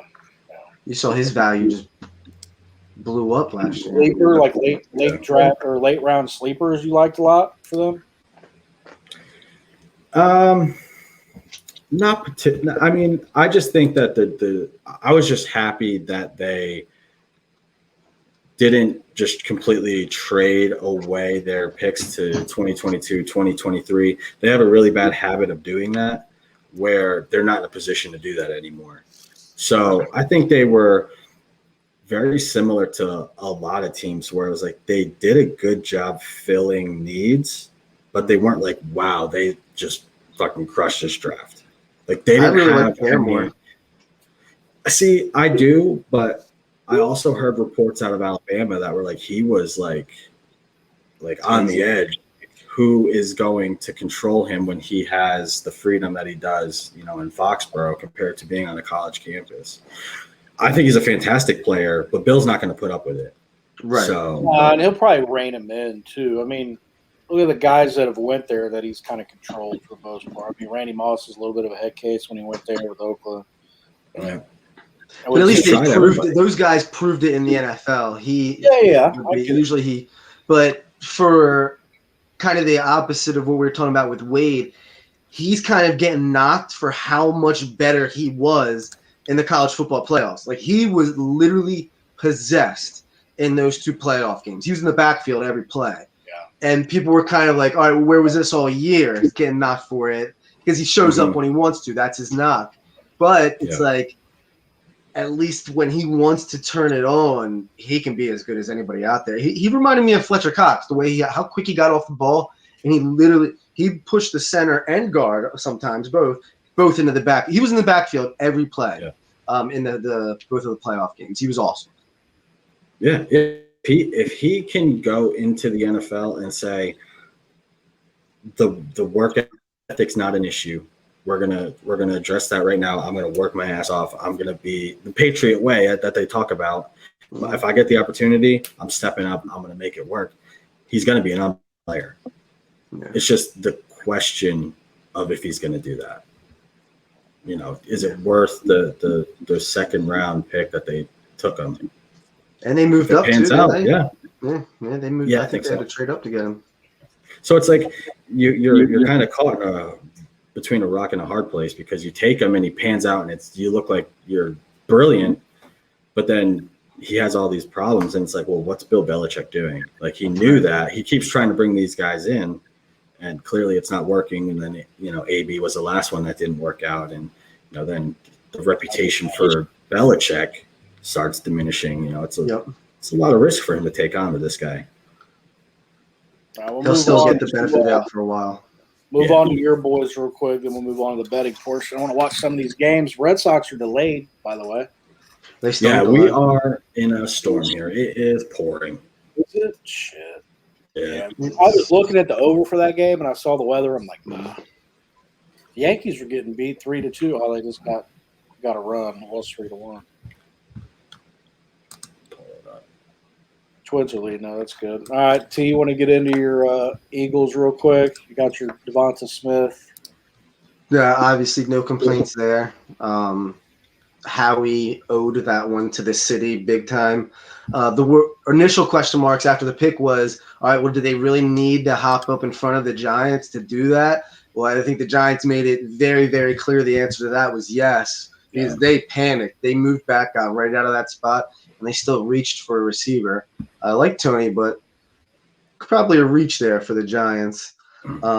Second round for the Eagles. I wasn't expecting it necessarily to be a center. I wanted an offensive lineman there. I was very happy with Dickerson.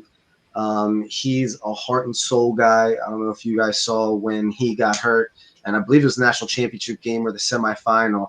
That entire roster, every single person came off the field or off the sidelines over the field to wish him well. And dap him up the whole bit. It says a lot about his character and how much heart and soul guy, and they love those kinds of guys in Philly.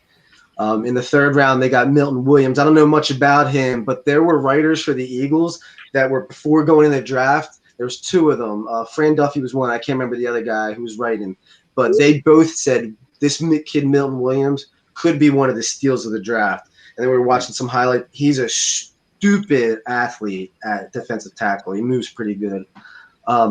In the fourth round, I thought this was cool, and I knew there would be a day that you see this. They draft a corner from Texas Tech, and what is the first thing he does is when he gets drafted by the Eagles, he runs up to his house, and in his closet, he's got a LaShawn McCoy jersey on.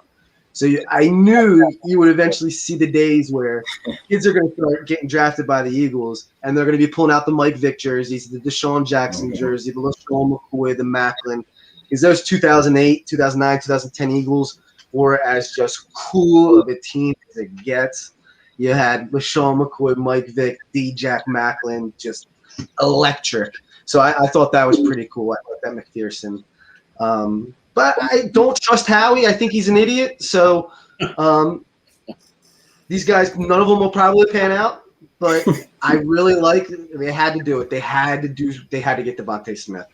And there were plenty of writers, scouts across the board who have been on record saying that these three receivers were in a class of their own, as far as all three of them would have been the first receiver taken in last year's draft. They had them evaluated as some of the highest graded receivers that they've seen in recent memory coming out of the draft. And then for Devontae Smith, the other thing I was telling Wes last week, there was a story that came out of Seattle with Russell Wilson, where Pete Carroll or somebody stood on the table and said, "Is there anybody in this room who dislikes something about Russell Wilson other than his height? Raise your hand." And nobody raised their hand. And that's kind of the same thing for me with Devontae Smith. He's going to get bigger, but the absolute only knock on this dude is his size. But I think he's going to be electric. The route running, the hands, all of those things are as good as it gets. I'm really excited to watch him play. I really am. Yeah, when he was at Alabama, they basically, when he was there, Waddle, Ruggs, Judy, they basically said insane. Judy was the best route runner. Yeah. Ruggs was the fastest, which I'm not sure if that's true. Waddle's pretty damn fast. And then they said Devontae Smith just catches everything. Like, if you put it near him, he's catching it. Oh, he does great routes too. And his that's feet are so incredible. Yep. Yeah. I think you can put him in the slot. His route running and his hands, his speed, I think he's the most complete receiver that's come out of Alabama. But he's just incredible. What he can do is insane. That size is small, though. Jones too, so yeah. I mean, Alabama's been giving some good ones out. Yeah, damn sure. The body control, the feet, the athleticism, the way there was videos of the way I'm not even gonna try to say that word. What he does with his routes and the way, like the hezzy and the looks and the fakes and disguising his routes is so insane. And they were showing him, he abused J.C. Horn when they played against South Carolina this year. And that's when I was like, okay, this guy's stupid, because he gave Horn a pretty good one. Well, it was like 2 years ago. He had like 6 touchdowns in the first half of a game. And it was just like, he can't play anymore because it's not fair. Like, I think he did 3 in the first half of the national championship game, didn't he? Yeah, I think he did. Oh, yeah, he did. Trust me. I remember I was watching. Actually, I turned it off at half because I knew it was over. I'm done watching this shit. I knew when they went down, I think 2 or 3 touchdowns, like they're screwed. You just can't stop. And then Najee Harris. Williams is good, but I think Najee Harris is the number 1 back in the draft. His ability to catch now helped him a lot. He didn't have that before. You're exactly right. He was jumping over dudes. He's a Pittsburgh back. I mean, if there ever was one, especially in this draft to take, I mean, he's a big dude. He's got some speed. He's got hands. I mean, too easy and obvious. I've heard a lot of people compare him to Bell, and I don't know. I thought ETN would be more like the Bell. Yeah. Yeah, I mean, I could see that too. I mean, I think from what I'm hearing from Pittsburgh side of things is they're kind of wanting him to take that role, and they think he could thrive in it. Now, I don't think they're going to give him 30, 40 touches a game, but it might be something they work on. They're going to have to do something with him for a while because Ben just he ain't got it, man. He ain't got it no more, and their line's going to be really He can't bad. throw the ball farther than 10 yards. So, and I've told a few people this, and I know plenty of people are Pittsburgh fans, and especially here, and it's annoying as shit, right? But I actually got a bet with one guy that Pittsburgh's going to finish last in the division. He thinks I'm crazy. Like, dude, you don't have an offensive line. Their schedule is. I don't think that's crazy at all. Their schedule's tough. They don't have a line. Ben can't. They have to play a first place schedule. You're right. They're really struggle. Yeah, man. I think it's basically probably going to be between Cleveland and Baltimore. Not as a home or anything, but if the Bengals defense steps up a little bit and Burrow stays healthy, they'll be most of their games too. So the Phillies are winning 6-0 in the first inning. The Phillies are? Yeah, that over's a lock. Don't say that, man. I've had shit like that happen. But I said it. I thought it would go over because of Eiflin. What was it, like 2 or 3 days ago, man? I had something hit real early with overs, and then I think it was 5 runs, and the over was like 7.5 or 8, and then it didn't do nothing the rest of the game. That shit is a bad beat. Speaking of that, my dude, he's a Bengals fan too, and he's hating. Killing me, man. I want like a. It's like one of the most Mike Tomlin thesaurus. That guy is hilarious. Bengals go down 3 points, and this guy will text me, "It's over. We're done." He would fit in well in Philadelphia. Probably. Yeah. We are cynical as can be. I'm more of like an optimist, right? Oh God, no! What is wrong with you? It depends on the team. Like I trust Burrow. I think he's going to be good. New England is the same way. Like we are just as soon as the Celtics are playing, LeBron goes down, makes a layup, and it's just like this game's fucking over. I'm turning it off. I can't watch this. It's all just passionate, emotional, irrational human beings. Oh, the roller coaster of it is insane. Oh, I'm the worst, dude. I am the absolute worst. I probably should be medicated. Speaking of I am medicated in my own way. Real quick. So I had a few questions for some users and stuff. So, T, I know you bet a lot on golf. Killing it on golf. Freaking crazy. As far as like other stuff, so people that don't know, JDow and myself are verified handicappers over on the BookIt Sports app. Little shameless plug there. Just dropped the link at the bottom. So we kind of wanted to touch bases on a few things for people that are hopping in here or whatever, and maybe new to betting or struggling, things like that. We could have probably went on to the draft for another hour if we wanted to. I need to eat some food. So one question I got, and I think this is probably a good starting point, is what's the appropriate unit size for somebody starting out? I'll let you take that one if you want, man. I've got my own thoughts on it too, but you can kick us off there. So when I look at unit size, it's obviously going to be dependent on bankroll. If you have 1,000 bankroll, your units are going to be much different than someone with 100,000 bankroll. So they always talk about percentages. I wouldn't wager more than 5% on a play, and that is strictly because I'm more of a volume guy. I'm going to put out, 5, 7, 10 picks potentially in a day with the props and everything, where if I was maybe putting out 1 or 2 and I was just picking my spots, maybe I'd increase it, but I haven't gotten to that point where I'm going to stay at that 1%, clip for my unit size. Unless I really like something, I'll bump it up. But for the most part, I'm staying around that 1 I want to ask you too, because I noticed, we go back and forth on stuff on the app all the time, and I noticed with a lot of your picks, they're all like 1 unit. So yeah, I'm pretty stagnant on that. Unit, are you? Okay. Yeah, so it's very rare that I'll bump it up. It'll have to everything will have to be perfect for me to bump it up. I've probably maybe once or twice put 5% on a play. And it was just the point where there's games that you're like, you do your analysis, but your gut just feels weird. And there's games where you do your analysis and you're like, that seems kind of weird. Your gut's telling you something else. If it works together, there's a really good chance I'm going to love that play. So I'll bump it up in that situation. But I don't like to press. You know, I'm not going to lose a unit or have a losing day and then next day go up and say, well, I got to make that back. I got to go up to 2.5%. That's how you blow up your account. It just doesn't work out well for me. I think that's one really important thing is the chasing or the tilting is what they call it, right? Yeah. And I think pretty much you probably did it too when you first started. I think everybody gets guilty of that at some point, right?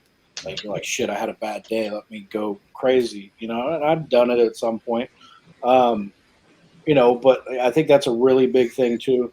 And with the units, so I'm a little different with the unit sizes. Kind of the way I do it is I usually take about 1% of my bankroll, right? And then I'll do, 1, 2, 3, 4 units depending on the play. Most of the time I rarely give out a 5. I think I've given out like 2. And I pushed one and hit one.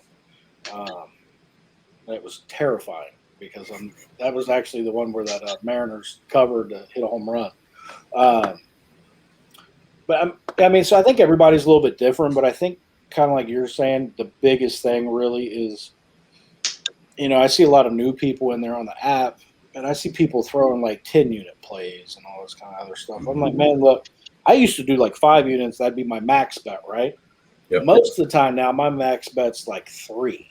I have to feel really good about doing a 4, and I have to feel freaking awesome about doing a 5, right? And those are very, very rare. Like today, I think I actually have the Twins right now. So like I was doing my analysis, and as soon as I saw the game, I saw Twins and Tigers. I'm like, I feel really good about that one. Then I dove into it a little bit, and did all my analysis on it, and I was like, okay, now I feel a lot better about that one. I already felt good, so that was kind of more of a upper play. But still, I think the biggest thing people need to take away is whether it's a weekly thing or a monthly, or you deposit a certain amount in your account, and that's your pay or that's your bankroll for the next 2, 3, 4 weeks, whatever it is. I think what I've heard different, people say, well, unit's 3%. I do 1% as well. For what I'm like, okay, I can lose this much this week, and it goes up or down based on how I'm doing as well. Like if I'm get killed one week, I'll dial it back the next week. Or if I have a really good week, I might up it the next week, right? I don't ever do anything midweek. I always do the same unit size per week because I got a spreadsheet and everything I keep. I think that's probably one of the biggest things. I see a lot of people complaining, on the app or whatever, like, dude, I just lost my ass today because I, tailed somebody or tailed a pick or did this or that. It's like, well, like it's one day. Like, how are you done for the week? Or like, how are you that upset? Like, you shouldn't bet what you can't lose. Right? Correct. So even like with me, like I try to put in my picks when I give picks out, like in the analysis, I'll say, if I have too much in play, cut everything in half or cut everything in force, try to keep the same structure I got in here because I structure things certain ways, and sometimes they're wrong. They were wrong yesterday. But sometimes if you cut that in half or in force, like, hey, I got a 3-unit play, but I also have like 2 or 3 other 1-unit plays. You don't want to put all that in. Cut it in half or cut it in force and just kind of make it your own and go on about your business, but keep everything the same. I think that's probably where people get confused too. So like, man, I got to throw, or he really likes this play a lot, so I'm going to throw $500 on it. Well, what's your unit? I don't have a unit. Well, you're not managing your bankroll properly. I think that's probably the biggest thing is figuring out how much you want or can afford to lose, because it's going to happen to everybody at some point. Hell, I think basketball season, I lost 11 games in a row. That's pretty sweet. If you could be like Trent. Really, maybe you just faded it all, you went crazy. But I mean, it happens. Remember last year with Trent with I think it was the MLB. He lost like 12 in a row. That's awesome. Like it just got to the point where like I was just waiting to see what he was playing, and I was like staying away from that game. Yeah. I'm not even gonna fade him. I'm just gonna stay away from it. Well, I mean, because he was due. Yeah. I mean, shit like that happens. It's inevitable. It's going to happen to you at some point, right? But if you're throwing, your bankroll, like I can't lose more than $1,000 this week, and you're throwing $300-$400 a game, there's a problem there, right? Or even $100 a game. So man, I mean, you structure things different than I do. We both structure it certain ways, but I think we both kind of keep it as the same as far as unit sizes and things like that. Like don't go above a certain percent. That's the only way you can stay profitable. You throw 10, 20 units on a play and you lose it, it'll take a while to make that back without tilting and then getting yourself deeper and deeper in a hole. I will say one other thing is if I'm just not seeing the games right and I'm having not necessarily like 0-5 days or 1-4 days, but if I have a couple 2 and 3 days, I might pull it back for a couple days just because clearly I'm not seeing it right. I might think I'm seeing it right, but it's not coming back in my return. So instead of pressing, it's easier for me to pull back till I can figure out what's going on. And then once I start getting in the streak, if I feel like I need to go to, hey, I really think I'm hitting home on this one. This plays out perfectly. Maybe this is the 3-unit play where I actually press a little bit.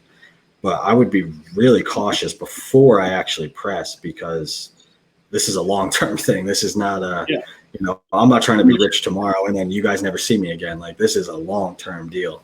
So you got to keep the money. Yeah. It's for entertainment. Yeah, and I mean, kind of a meet that that's happened to, I would say, pretty much every capper on the app.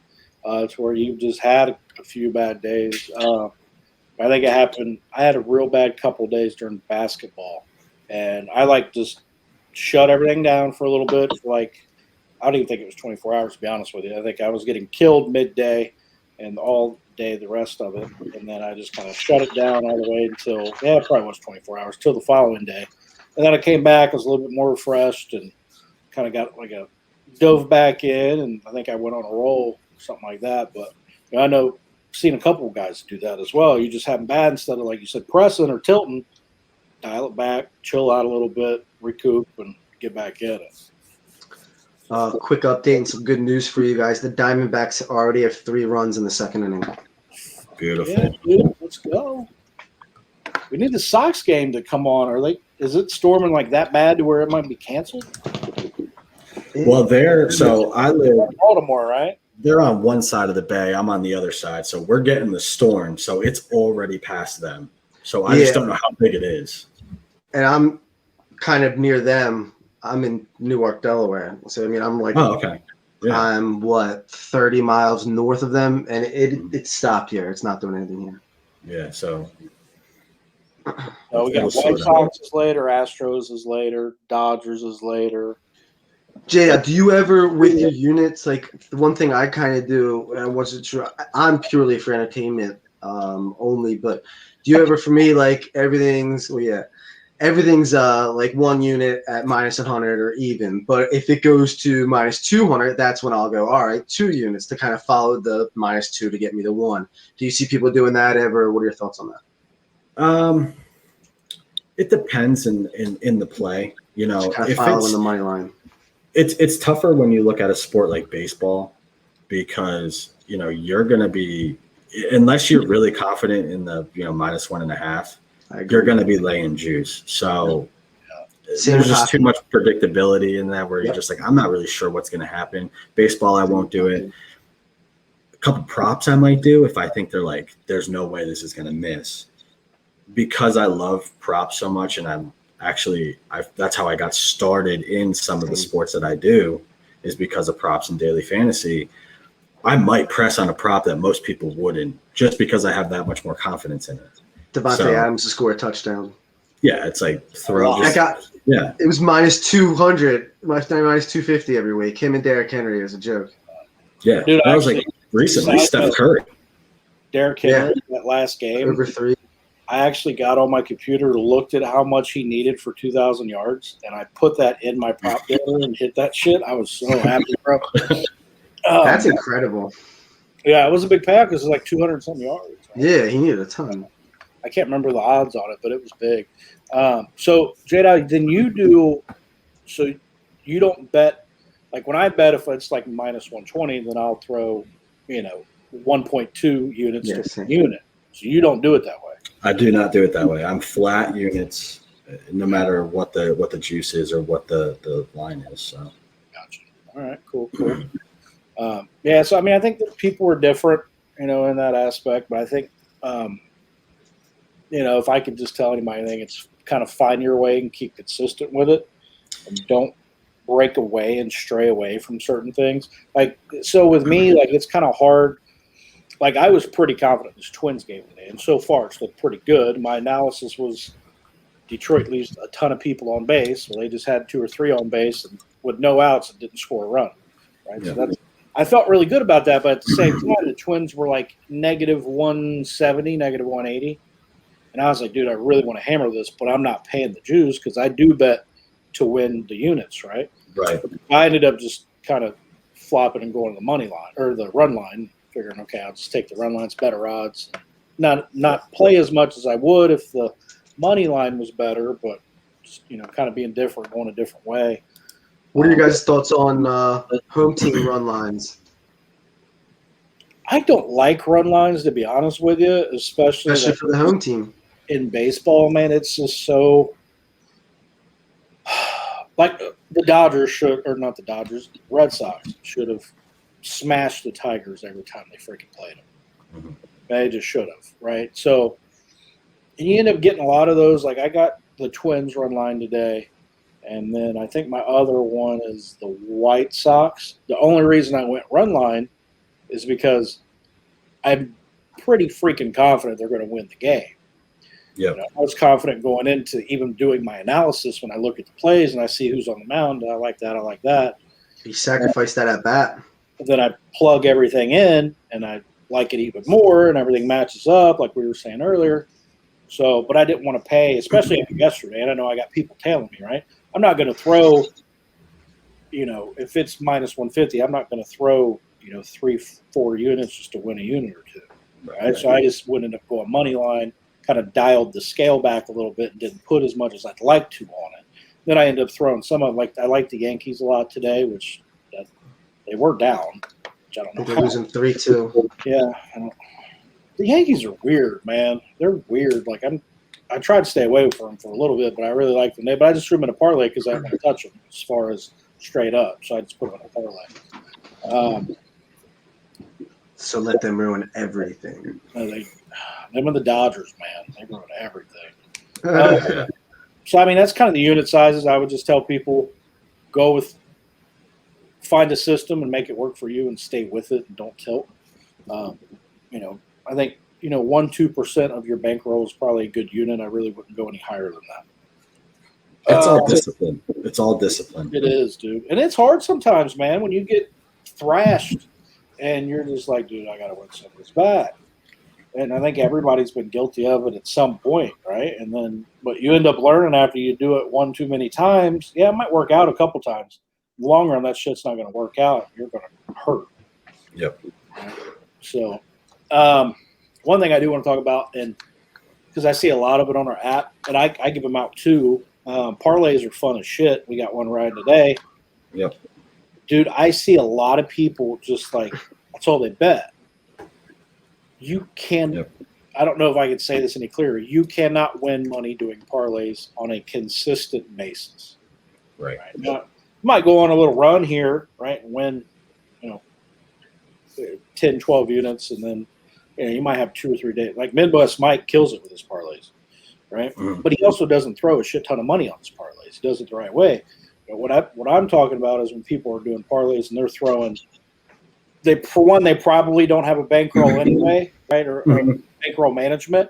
So they'll throw what I would consider like 2 or 3 units on a parlay. Like, dude, you're gonna kill yourself, right? So like past few days I've given out parlays.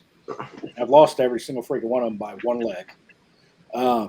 Actually, yesterday I got 2 legs, but I don't go over a unit on the parlays, and sometimes I'll do a half a unit. But if you go over a unit on the parlay, I think you're really kind of asking to just lose money long-term wise. Like I said, you might get lucky, but I don't really know anybody that just makes money off parlays. And if they say they do, they're probably full of shit.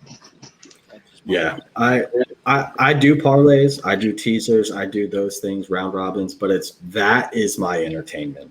Yeah, Exactly. I don't give a lot out. I will. Like, I have people that have messaged me a bunch of times. They say, hey, I want to, put together a teaser for the NFL, or, what are your best 3 or 4 plays for college football so I can put it in. I'll give it out. I don't care. But I'm not going to say, hey, let's hammer this 5-team parlay. It's a can't miss. Throw 5 units on it, because that just, my credibility is important to me. So I'm not going to do that. But yeah, I mean, I play them. They're fun. They're, especially when you get down to that last leg. Entertainment, right? Like, I mean, there's nothing probably better than having a 5 or 6 team or whatever teamer you got that pays out a shit ton of money, getting down to that last leg and sweating it out, dude. That's a rush, right? It's heartbreaking too. It can also It can be, yeah. It can be well.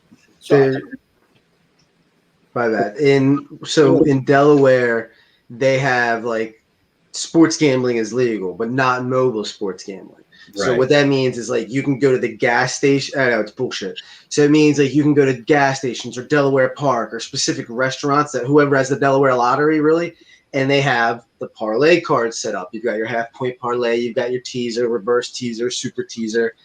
And there is literally nothing that makes me laugh more or that I enjoy more than seeing these guys with like literally 10 different parlay cards, putting like $3 to $5 on 10 to 15 team parlays and sweating it out like crackheads. It is the funniest shit you will ever see. Because they're like, I just need the Jets plus 17.5. And it's just like, what are you doing, dude?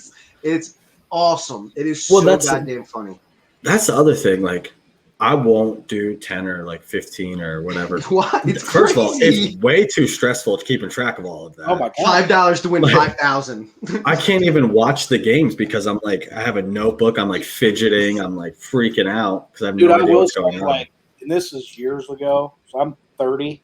This is probably when I was like 19, 20. I'm in Ohio. I can't bet with anything here in Ohio. It's offshore stuff, right? So when I was, I think, probably 19, I would do like once a year, I would do like a 10 or 12 teamer, and I'd hit that like once a year. But I mean, I probably lost, back then, I probably lost way more than I ever made. But I mean, I was only putting like, 10, 15 bucks, and there was a couple times it hit, I'd cash out, $2,000 or whatever. I'm like, holy shit, that's awesome. God forbid you let one of those crackheads hit one of those parlays. You got to hear about it for the rest of the year. It's unbelievable. Actually start to learn, how to be profitable, betting in sports. You start to learn, like, okay, yeah, the parlays are awesome. They're fun. And the teasers I do like in football. I love football teasers, yeah. Yeah, I think those give you a lot of benefit. I do hit those quite often. And I'll do those pretty much all the time, but I still don't go over a unit on it. Right. Shout out Billy Football's parlay system, if anybody knows what I'm talking about there. That shit is hysterical as well. No. If anybody knows what I was just saying, they'll laugh. So, I mean, I think that's a pretty important thing to learn. We're talking about different sports. I did have somebody ask, what is the easiest sport to bet on when first starting out? None. Or not easiest, best. So I don't really know how to answer that because, to be honest, I don't think any of them are. You almost have to be a psychopath to do this day in and day out like we do. I feel like the only way you could answer that is go with football and bet the opposite of whatever seems logical to you. That would be the easiest way to start. I know for me, whatever seems obvious, bet the opposite. I'm really good with NFL, but that's just me. It's because I watch them all, and I'm like a freak with diving into stuff, and then I'll rewatch games back. For mostly, I got to do with DFS purposes, right? I was constantly paying DFS, and then I was like, okay, I'm getting pretty good at this. I would constantly keep diving in for fantasy and DFS, and I'm like, okay, I'm gonna start betting. But that was just more because I'm a football guy, right? Basketball, I surprised myself with this year because I'd bet on it a little bit, but I was never super heavy. I got into it real heavy because usually I'm waiting on football to get over before I even think about basketball. Right. Right. So I was totally opposite this year. I was pretty much done with the Bengals because Burrow got killed, and then I was doing the basketball. So I was constantly betting pretty heavy and doing really good. And I think I was over like 100 units or something in basketball. Wow. A lot of it was live betting too. I didn't really go on live betting, but I think I don't know. It's probably to me would be the sport you watch the most. What do you think? Yeah, that's what I would say. Whatever you enjoy, every sport you're going to have to learn. There's going to be a learning curve. You're going to have to know what information's important, what's not. So just go with what you enjoy because you'll want to learn about the statistics to use, what to stay away from. You know the game a little bit, I would assume, because you're a big fan of it. A lot of the game scripts in football are going to play into how the spread plays out, how the total plays out, etc. So whatever you enjoy, just start with that and just learn as much as you can. Russian ping pong. Jesus Christ. Yeah, I mean, get with Mike. Why not? Shit, man. Yeah, Mikey over. There's One thing I don't know what kind of operation Putin's got going on with that ping pong, but he's got these guys playing 10 to 15 games a day, and like it is just nonstop. You'll see these Svechnikov playing so and so, and then 5 games later, Svechnikov's got another. It's crazy. So hammer Russia in the Olympics is what you're saying. And ping pong, yeah, they're a lock. Lock. Oh my I'm God. serious. A whole minute. There were some dark days in the a pandemic. minute clip There you were. talk about Russian freaking ping pong. There were some dark days, bro. All right, let me ask you this. How did you guys get through that with no like U.S. sports? Did you go to KBO or the ping pong or anything like that? What did you guys do? I suffered. I mean, I didn't get into. Dude, there's people like starting to bet on video games. Yeah, I know. And see, I can't do that. And so Me neither. that's one thing I was going to say too. Do not bet on shit you do not watch. That's Watching from Gamecast is hysterical. yeah. For one, don't live bet when you're watching from Gamecast. It's behind. I don't enjoy NBA. I haven't since Kobe retired. Just me personally, I just can't get into it anymore. Now, once in a while, I'll like hop on and I'll tail someone. Just like if Winterwire posts he has a bomb and he puts it up for free, I'll ride that shit. Liv and Mikey, I ride their stuff, often, but it's very small plays, and I don't watch much of it. I'm just like, that hit, okay, cool. That's just because I trust those guys, right? And that's just me. But like with basketball, now if I have a prop, I'll tune in, and especially if it's the only thing on. Like right now, I'm not going to bet any basketball because baseball is on like all day, right? But like when college died down and we had that, during the tournament, you had like Monday through Wednesday with nothing on. I was like doing basketball props of whoever posted them that I trusted. And I would turn it on. I'd be playing a video game. I'd turn on my other TV and okay, that hit next. Like I'm not an NBA guy, right? Used to when I was a kid, loved it, but I'm just not anymore. That'd be one thing I'd say is do not bet on stuff you're not going to watch. If you're tailing someone you trust, that's fine. But, it just wouldn't be something I would do on a consistent basis. But as to your question, man, I didn't really bet on anything. I went into some futures for golf, which I still have some pending. Hopefully we get some wins this year on that. But I mean, there were people doing video game bets and the table tennis stuff. Like, man, that blows my mind. Yeah, I didn't get into any of that. Someone playing a video game. It's electric. We were my roommate and I. He's not with us anymore. He doesn't live with me anymore at the time. He's not dead. Jesus. And you made it. I know. Wow. He's no longer with us. Nah, he just had a kid, so He's killing people off. Nah, he had a baby, but we would game each other in video games. Like we weren't like letting the computer play it out. We would bet against each other. And then after the Last Dance documentary, we were absolutely betting on quarters, throwing quarters up against the wall. And then we've always guys though, right? Like I'm What's talking that? people. That's between you guys. You're betting. Yeah. I'm talking people like I'm getting on my book, and there's over here, and they still have it on there on the live bet side. Like Yeah, it's like simulations. Yeah, simulation video games and NBA. That's crazy. What Yeah. the fuck is this? Yeah. No, I I wouldn't. mean, what did you do? Did you do that stuff? No. So before sports betting, my first love was the stock market. So Day trading. I day traded Man, the whole time. that's smart. And I still do it to this. I have an MBA in finance and worked in asset management. So Nice. right up that, it was terrible because I couldn't watch sports, but like that 9:30 to 4, the market was open, so I could just waste time that way. But weekends were brutal. Yeah, that would take the edge off a little bit being able to do that, I'd imagine. Just for that question, that would be my thing. Just don't bet it. As far as what sport's the best, take with what you're comfortable at, and just kind of roll from there. $10 close to the pin. Any other good things you guys could think about? I would say to kind of piggyback along, like, don't bet on what you don't watch. Don't bet live when you're watching Red Zone.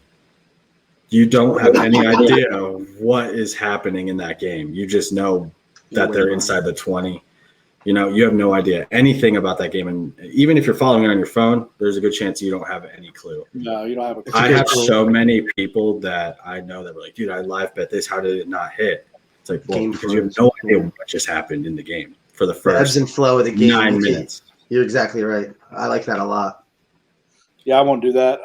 I watch Red Zone. I don't have DirecTV, and I haven't for a few years. But I'm not going to say on live air how I watch games, but I get to watch them for the most part. Can you say it a little louder? Yeah, if I have Red Zone on, he just scored, and I've made that mistake too in the past. But once you actually watch the game, a lot of times people will be like, Lamar just ran in a touchdown or whatever. Right? Is there anything worse than when Siciliano or Hansen flips over to the red zone and they show you a big play and then they're like, but there was holding and it's coming back. Oh, dude. And it's just like, you mother. You already have. Oh, and then it gets called back and you're like, are you fucking kidding me? Like, what just happened? Because never do I have the under. Somebody's dogs are pissed. That's probably mine. You could hear that? Holy shit, that's upstairs. Oh, yeah, that's mine. They could hear that? That's crazy. Shut the fuck up. That's pretty much all the one other one I got was, how do you know when it's a good time to live bet? I do a live bet. A lot of live betting. What's your strategy, man? Depends on the sport. Yeah, it depends on the sport. I do a lot of live betting, basketball and football. I, don't do much live betting at all with baseball. It's just too unpredictable. But again, I grew up playing football. I grew up watching it. So watching a game, I can see what's going on with the game script. I can see, okay, they scored a touchdown, but that should never, maybe it was a pick six or a fumble, but the offense has 6 yards.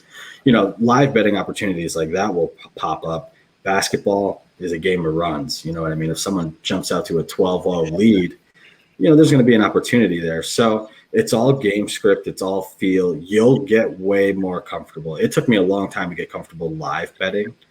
But when I got comfortable and just started getting the confidence, that's the best thing that I would recommend. This is kind of how I started.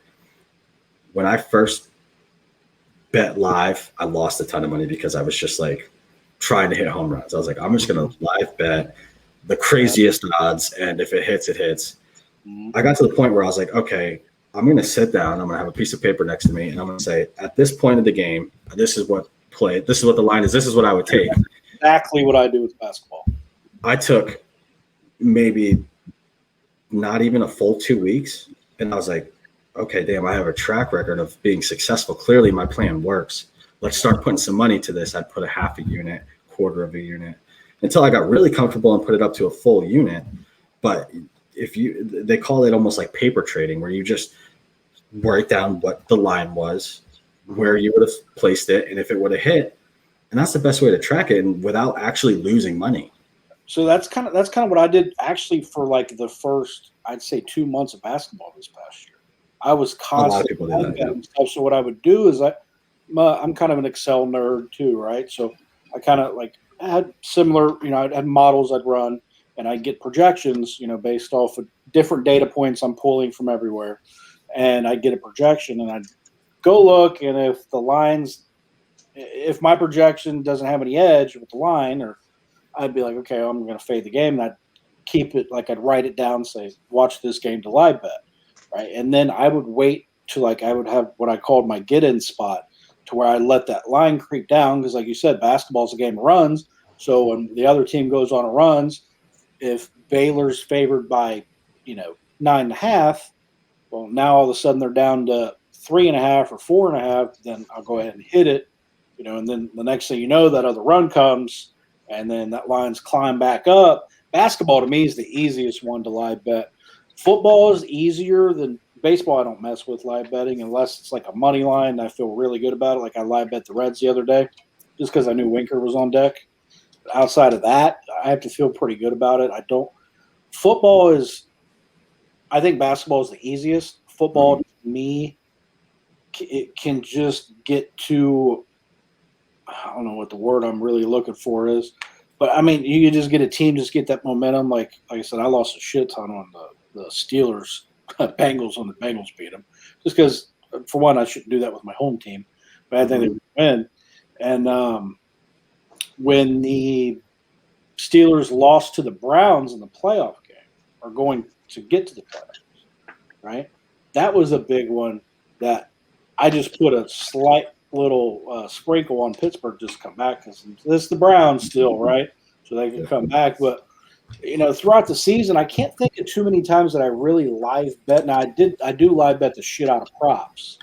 That to me is pretty easy. As long as you're watching the game and you can pay attention. If you're live betting a rushing prop, is he been on the field most of the time, or is he getting spelled on third down?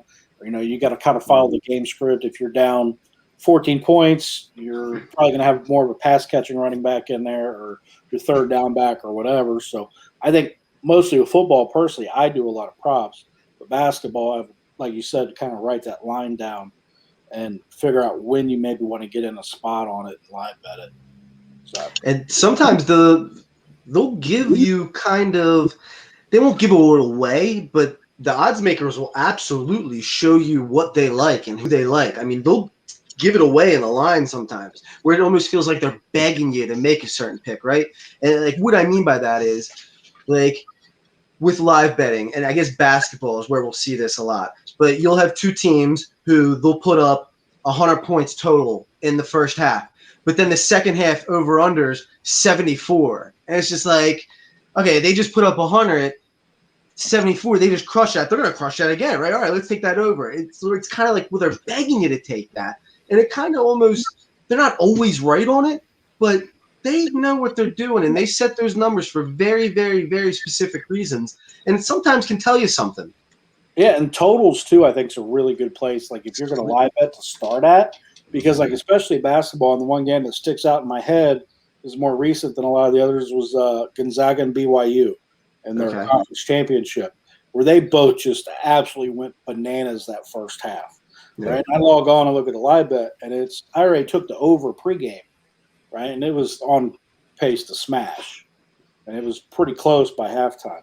But then I get on, and the live bet is like 180 or 170, something stupid, right? Yeah. So where you're just looking at like, okay, No way. It's got to normalize a little bit, right? They can't do this 2 halves in a row. So I put a unit on and ended up hitting because they chilled out a little bit. I think overs are a really good total because sometimes you'll get an overreaction in there. This team went on a crazy run, in basketball or even NFL where you get like a pick six or something like that. Do you remember the Colts-Texans game this year? That first quarter and first half, so the first time that they played in Houston, I believe they scored 28 points in maybe the first quarter, but it was like the first possession of the second quarter, they got to 28, and then I think maybe even the 35, and then not a point was scored in the second half. Yep. So the teams come out, boom, touchdown, touchdown, touchdown. Not horrible to grab that over or under right away because they've probably inflated that sucker up into the 60s. Oh, yeah. You know what I mean? And that's exactly what happened. The pure over-under for the game, the under hit. They scored like 35 points or something in the first quarter and a half, and the actual under for the game still hit. Like, that was incredible. Yeah, I mean, I think that would probably be a good place to start if you're starting a live betting. It's kind of looking at totals. Mhm. Value's huge with the live betting too. Have a plan and know what it is before you do it, because if you think more often than not, Vegas is usually pretty damn close with their, like baseball is just 1.5 pretty much every way, right? But basketball and football, it's always, if you go look back, they're pretty damn close on everything they're hitting. Vegas always knows, right? Mm-hmm. So I think if you know that going in, that was kind of my thing. Was like, well, I'm almost betting with them in a sense because, if Baylor opened up 9.5, they get down to 3.5. But I'm almost kind of hoping Vegas is going to be right. I'm taking that they're going to win closer to 9.5 than they are 3.5. So that's about all I got as far as questions, man. Unless you guys want to throw anything else out there. Nah, this is awesome. Yeah. I appreciate you guys having me on. Yeah, man. Nah, you have to keep checking in with us. Yeah, anytime, man. Anytime. All right, dude. I'm gonna hop off here. God, we ended up staying on playing for an hour, and then both times now we've been over 2 hours. Real quick, just pulling this up. The leaders are all at 6 under. And the top of that list, Wallace, Woodland, Rogers, Hickok, Piercy, and then you get McElroy. McElroy's the first one of those names that I just named that could realistically win this tournament. So now that tells me our leaders are at 4 under. Oh, he's looked like shit all year. Right. My point by that is, to me, in my head, the leaders are at 4 under, right? Yeah. So that puts anybody at even or +1 within 5 strokes for the weekend. So then let's look at JT even or Scheifele at 1 over. Just like I said, let's grab their odds. You can get them 5 strokes back.